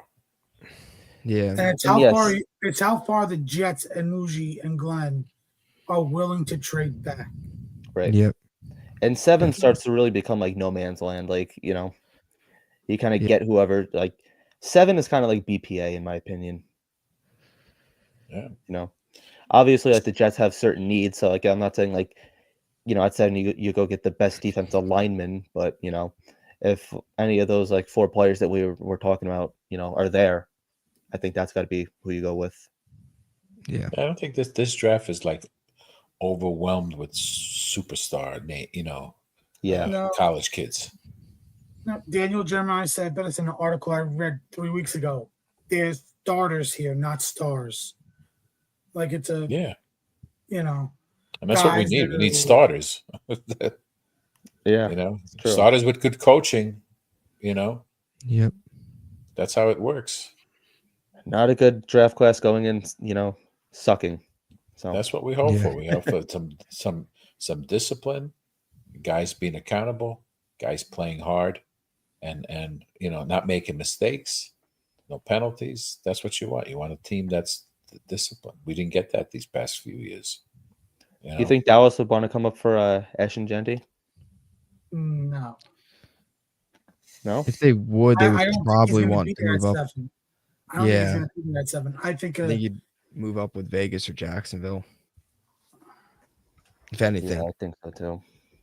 But Well, Pete Carroll loves to run the ball, so he might look at Genty to take. I mean, you'd have to jump Vegas probably, especially because they're out of the Shedeur market most likely with the Geno trade.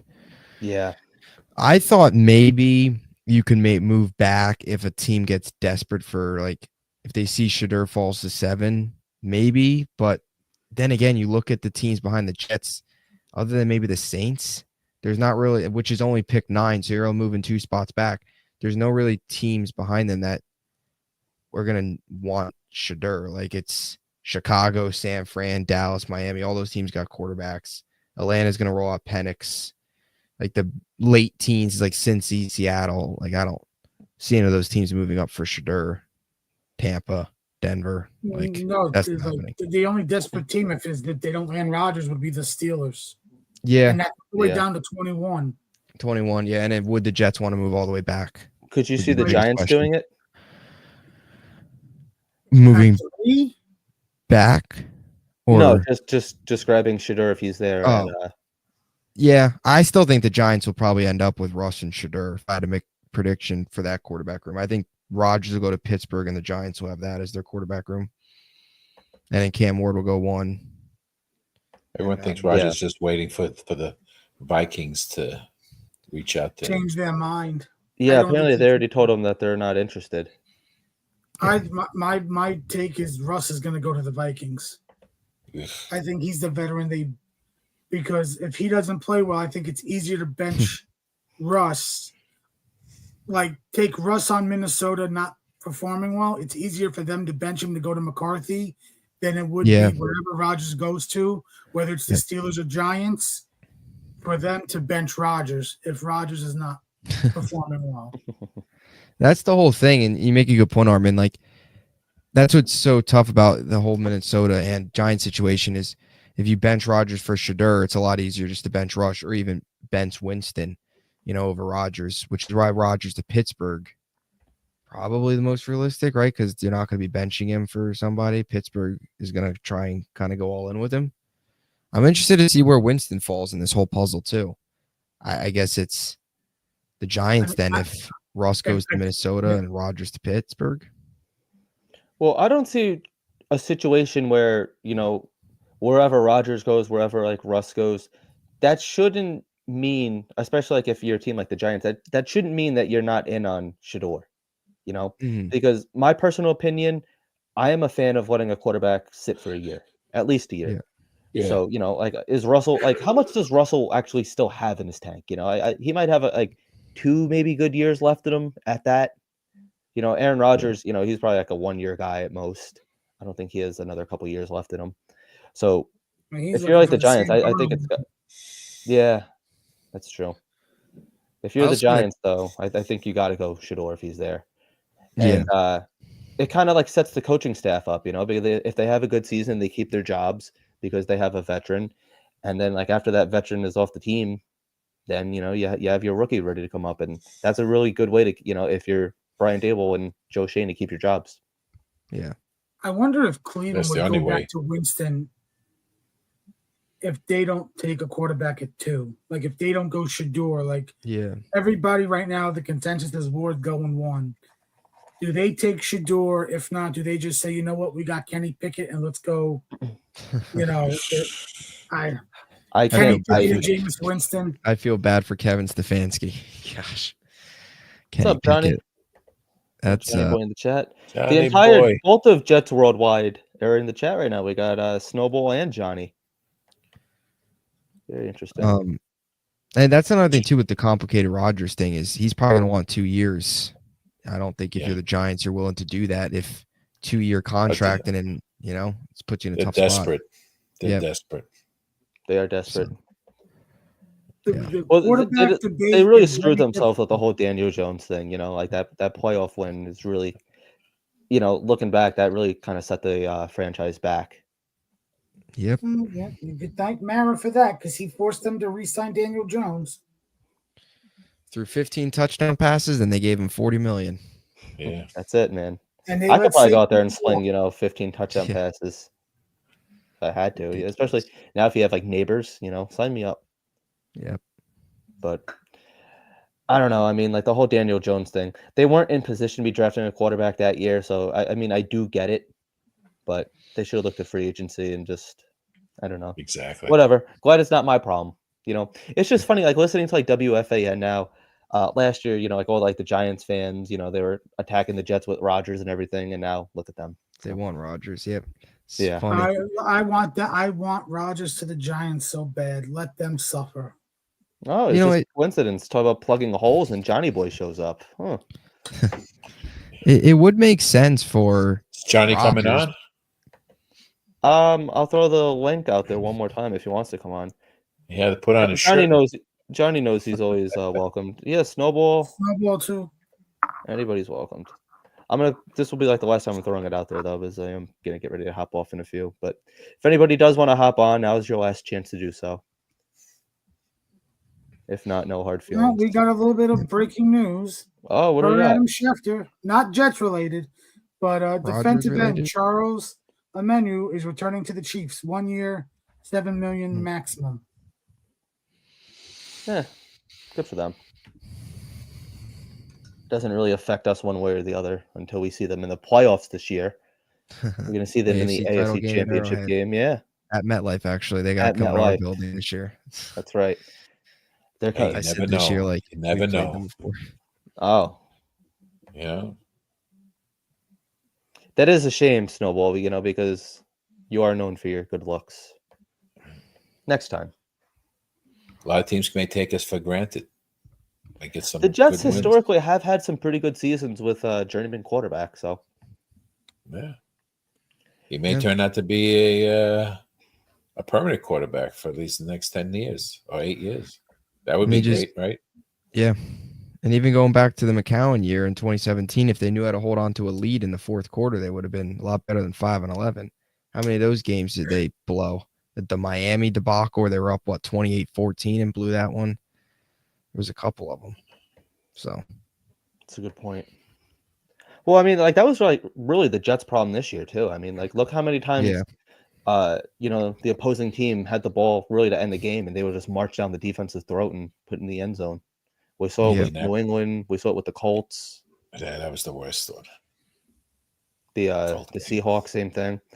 And a lot of people are saying, well, I mean, not this past year because that was our going all in year. That was supposed to be like our big, look at us, we're the New York Jets, pump our chest out year.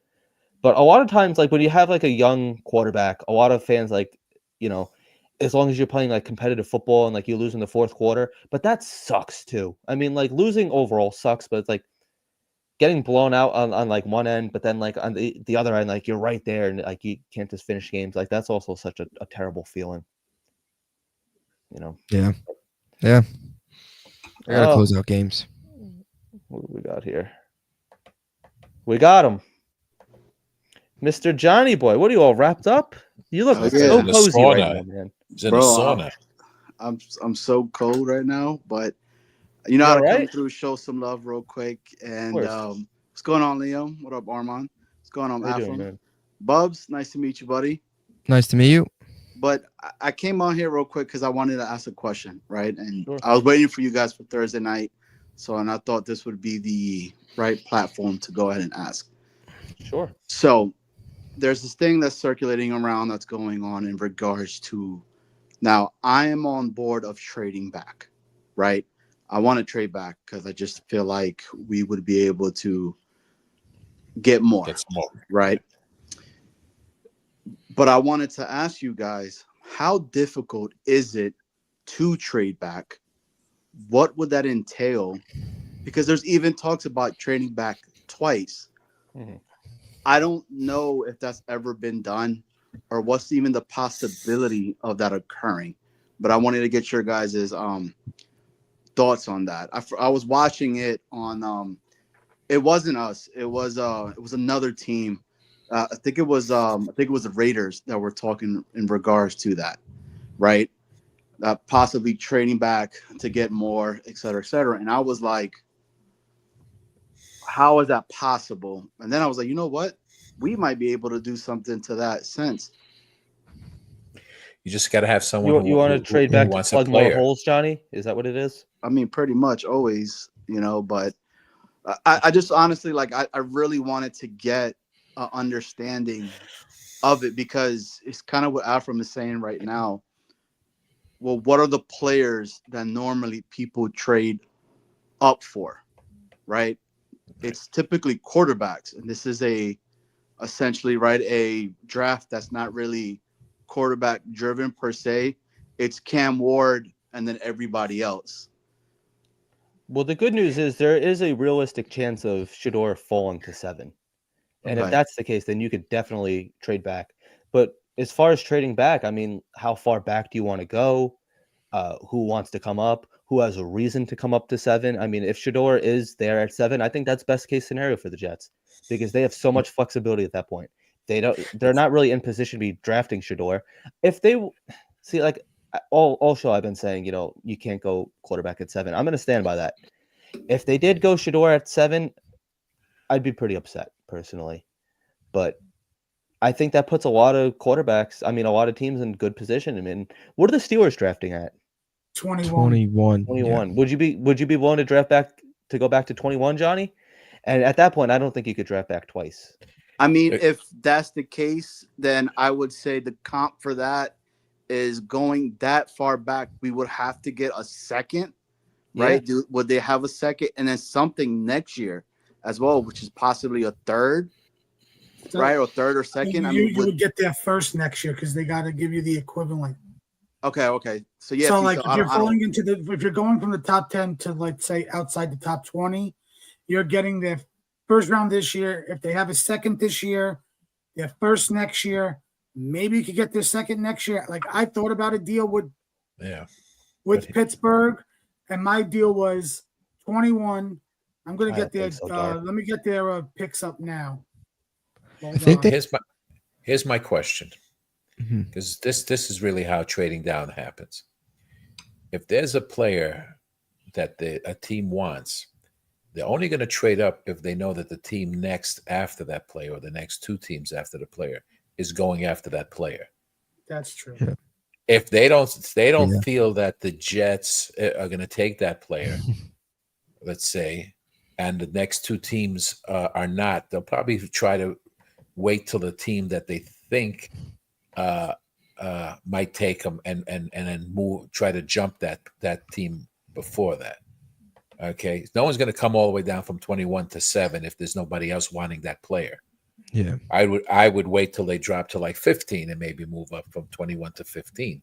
Let's say that's the problem. The player has to be wanted by more than one team for you to have to jump up to that, to beat the other team from getting that player. So if player Warren is there, they don't think the Jets are going to take him because they signed a tight end, right? If they know that who picks behind the Jets, two teams behind the Jets. Saints, right? Carolina, whatever, right? Yep. Let's say Pittsburgh wants Warren, right? For some, because they need a tight end, even though they have it. Just say they're going to try to jump those two teams behind them that maybe be looking for Warren. That's the only way they're going to come up. But if they know the two teams behind the Jets are not going to take that tight end, they're going to go with the next. They're going to go lower and wait to the point when they know they can move up to get that player. So it's a very tricky move. Okay, so the player that the Jets are available to them at that level, there's got to be multiple teams looking to go after that player. If it's just one team, they're not going to trade up for them. They're not going to give up that package. They'll just wait till they know that they'll get it for less of a package where they can trade. They can swap ones and maybe give them a seventh. You know what I'm saying? So then the trade back scenario essentially is difficult as crap to do. And then trying to double trade back, it's even more than impossible to do from what I'm getting from that Afram, essentially. Yeah, it all comes down on the desire for that player that's available at that point. And there's got to be, if they feel, I've seen where teams have traded twice in the first round because there was a player that they're sitting and the team wanted to come and they wanted that player and they knew the team that was coming up for their pick is waiting for that player, that team would try to jump him, just like Pittsburgh jumped us for with the New Roger. England for Broderick Jones, right? Yeah. Right. Same size role. It's a I guess player that kind of worked out. Will Yeah, McDonald. but I over mean, the Broderick. desire was they knew the Jets were looking for an offensive tackle, Yeah. right? So New they England jumped the knew that. Jets. You know, that's all. It comes down to it's supply and demand, right? If there's only one person demanding that player, I'll wait. Why should I trade them? Why should I lose assets when no one else wants this player except me? Good point. Yeah.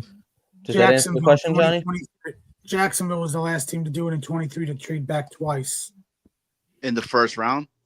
Yes. From where? The Giants traded pick 25, 162, and 240 to move up one spot to select Deontay Bank. Basically, Jacksonville moved from 24 to 27 and got a fourth, a fifth, and a seventh. And you total that up, it probably equals the value of what because we don't know what the fourth, fifth, and seventh it was in those rounds. They're probably the value is a lot lower. So right? essentially, if let's just say the Saints at 9, right?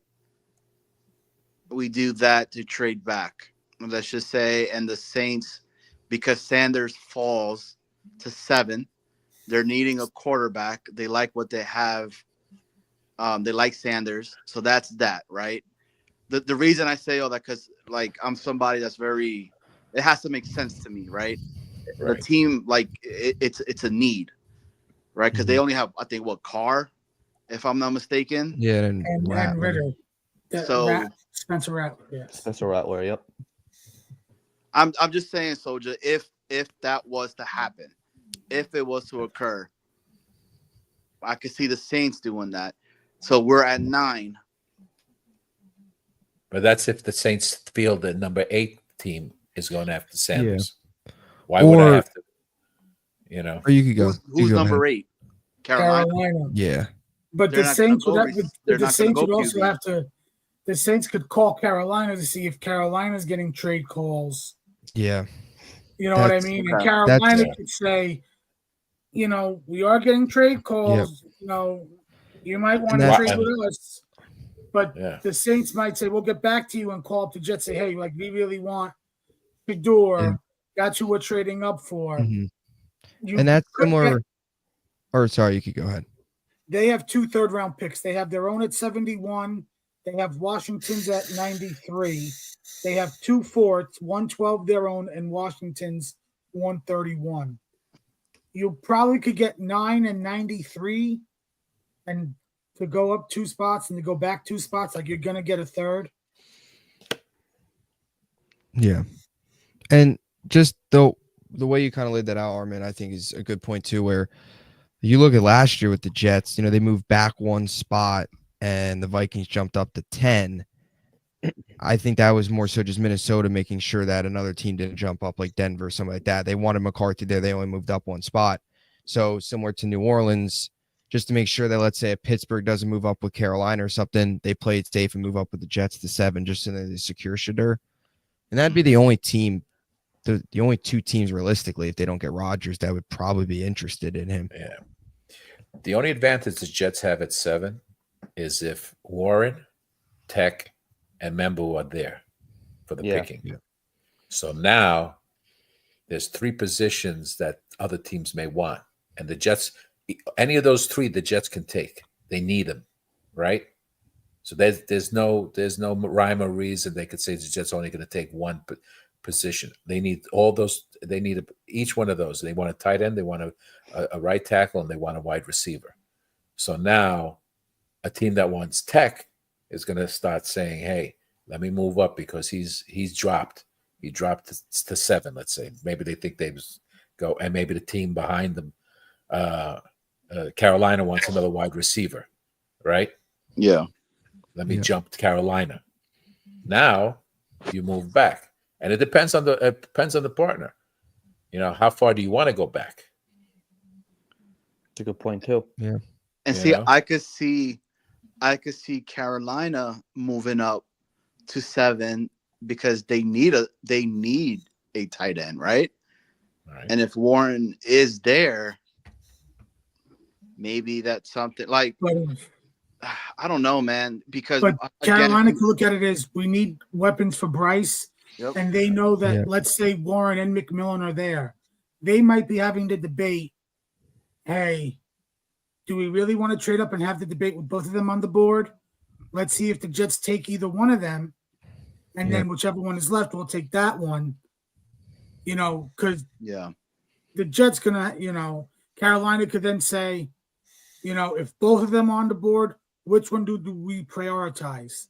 Yeah. Because people then know from an outsider's perspective, from a fan's perspective, is they traded up for Leggett last year.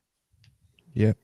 If they take McMillan, people are going to say, well, they took Leggett last year. Well, you're still trying to get another weapon.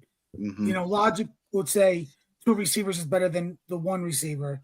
But also, you can look at Kansas City's model. Travis Kelce and even, and Worthy basically having a tight end and a wide receiver is a good combination. So they could say, even if both of them were going to go with Warren, it doesn't make any sense for us to trade up one spot. Yeah. Right. And even if Carolina trades up one spot, the value of their swapping the number 1 pick, it's going to be very minimal. So it could be a 7th or 6th round pick to make up the difference. Yeah. You follow? You're not going to get a 1 and a 2. No, you would move get up one spot. Yeah, they have 3 5th-round picks. They have the Giants, their own, and Baltimore's. And the Giants one is 140, which is the 2nd pick in the 5th round. 146 was pick 8, and 163, which is pick 25. So you could easily, If you grab a 5th round pick, yeah, that would be great. To just move down one spot. They would be, knowing Carolina, they're going to try to get the Jets to take pick 163, which is a late 5th. If you're the Jets, maybe you try to it's 7 and maybe like a future pick to get the Giants pick in the 5th round to have a late 4th, early 5th. Yeah, exactly. Yeah, and that's why Snowball is my guy, because so this was going to be my next question to everybody: how far is too far back? I guess once all the players that are high on your board go. Yeah, and how many picks you get back to fill those holes? Yeah, I don't think Pittsburgh has a 2nd this year. I believe they 83rd. Yeah, so I think it's the 3rd. So you would get just a 3rd. You get their first and the 3rd this year. Yeah, which is pick 83, which is the 19th pick in the 3rd. So you get 2183. You 1st and 2nd next year. My idea is to fill holes, especially the wide receiver room. I'd ask for Calvin Austin, and then for the tight end room, I'd see if they give us Darnell Washington. Oh, dude. Armin, you talking about language? Like that would be my ideal selection to go down from 7 to 21 is those 4 picks plus those 2 players. Darnell Washington. We're going to get ready to wrap it up here in about 2 minutes or so. I don't know what that is. What's that mean, Liam? What? Wrap it up. We're going to end the show soon. You know what it means. Hey, but Armand, you're completely right, man. I love Darnell Washington when he was over here with the Dogs with Georgia, man. Him and Brock were a menace. If you're the Jets, you could also, if teams are wanting to trade up and don't want to give you a lot of picks, see if you could get some players that are going to fill some of the holes within that trade. Like I brought up Calvin Austin and Darnell Washington. What teams have, players that can be helpful besides the draft pick? Olave. Yeah. So your question is not that easy to trade it down. No. Okay. So exactly, that's what I mean. Like, because the narrative is being pushed around that trading back not once but twice, right, could happen. I mean, it could happen, but it's a lot more difficult than what it is being put out there. Like, I just don't see that, because at what round do we say these are just guys that are not going to really, you know, give us anything this year. They're more of a project type of player.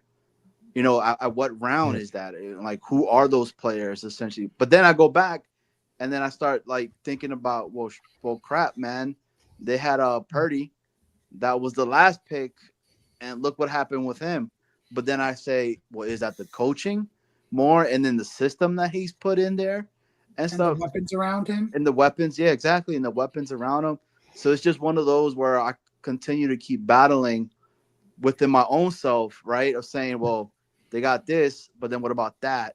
You know what I mean? So like, trust the process. And like how Liam has said, and a lot of people have said, they'd rather go for next year's quarterback class. Yep. If this team is not in the top 10 of the draft room, you know, if you're trading back, do you try to gain draft assets for next year? Yeah. To at least give you ammunition to trade up possibly. Because if you're at 15 and let's say next year's draft class has 5 quarterbacks rated for the first round, and let's say there's 5 teams within the top 10 that need quarterbacks. Well, you're going to need like, where's the draft ammunition coming from? Right. Well, with that being said, I am gonna wrap this up here. Any final points? Not to cut you guys off. It's getting a little late though. Wait and see. That's what we all can do right now. I'm thinking about maybe after Armand, you want to do a mock draft next week? Yeah, we can. You guys are invited to join us. Yeah, we'll do a mock draft next week. I haven't done one. So there you go. Let me know. I'm game. I did one the other day by myself. I'll send you guys it if you guys want to. It's a really, really good mock draft. I literally picked quarterbacks in every single pick that we have for the Jets. So I had Will Howard there, Riley Leonard. I even had the kid from Florida. They say keep picking them until you get them, you know. So just pick them all. One of them's got to hit, right? I hope. Afro, what you think about that strategy? Yeah. You can, a little shaky. You can talk to Dan with that one. Yeah, Dan might be on board with you. The Jets are on the quarterback. Send that over. I'll text you during the week and we'll set something up. We'll try to. Yeah, maybe we'll do a mock draft next week. I don't think we've done one this season. No. No.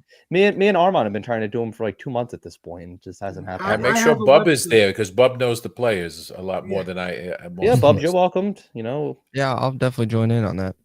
I love doing mock drafts. Bubbs is our head of scouting. Avram is our the cap president guy. of football operations / GM. I'm the assistant to Avram. Where's Grimace and all this? I guess. I'm sorry. Me and Grimace are the owners of the Jets. That's right. Hey, Liam, me and you are the evaluators of the talent for the new flight crew that we will be bringing back to the Jets. So, I like that. Dan is the doctor and is getting That's a good job. Yeah, Dan's the team doctor, the team physician. Yeah. And he's the team chef, you know. The entire Jets are just going carnivore. It's all carnivore. That's it. Oh yeah. I think they need an upgrade there, right? Didn't the NFLPA report card they were like a C or something in terms? I think it was like an F. Or a D. We're not as bad as the D, Bengals with prison food. Yeah, Be blessed about that. That's true. But for those who, for whatever reason, don't know where to find you, Bubbs, where can people find you? Yeah, I'm just on YouTube, Bubbs on Sports. Again, appreciate you guys having me on. It's all Jets talk. With draft season every Monday, we do mock draft Mondays. Any latest news, rumors, you know, during the season, game previews, recaps, training camp stuff as well. So, 365 talking about the Jets. Just hoping one year we get to cover a winner. That'd be nice, man. I mean, this I've is gone the at year. it for a few years. Yeah, this is our year, man. This is our year. Surprise. Hey, sing that that guy that sings those cult songs. This is our team. Oh yeah. This is our we bleed green. So Johnny boy, where can people find you? Yeah, catch myself and my partner in crime, Mr. Snowball, at Jets Worldwide, one word. On YouTube. We're on wide all day, every day. Every Friday, 7:30 p.m. on the season. We do a Sunday game show type. That's all Jets all day, every day. That's what we do on our channel itself. We do the Wheel of Misfortune, we do the match game, and more things in regards to that too as well. But again, Jets Worldwide, Jets Worldwide, one word. YouTube 7:30 this Friday. We're having a couple of guests come on there, and we'll do a little bit of an open panel towards the end. So be more than happy to have you guys come on over and talk in regards to what's going on. And I think tomorrow Snowball brought in, we're having Boyd Green and Connor Long and the Next Gen Jets guys are going to be coming on the show itself as well. So, kind of get a little bit of perspective on the youth and what they think, and, kind of go from there. That's a good point. With Afram, you could catch him anywhere and everywhere. Catch me at home. Except for Jake Asman, you cannot catch him there. But any other Jets podcast is game, right? I limit myself. You can't. I don't like to dilute the visits. I hear you, man. Well, I appreciate that we are one of the shows that you limit yourself to. Deeply appreciate that. But all right, so just wanted to thank everybody for tuning in. All the comments were great tonight. Thank you guys so much. I'm gonna get us out of here. If I could find the outro, where is it? There we go. Control Alt Delete, then press enter. Have a good night, everybody. Later. Quarterback, Ken O'Brien of California Davis. Just 14 that first time, now going long. They got a wide open man, and he makes the catch. It's Braylon Edwards taking off. Braylon Edwards will take it home for the touchdown. 80. First down in San Diego territory at the 47-yard line. Big draw. And Pennington going for 6. Deep down the field, and it's caught by Santana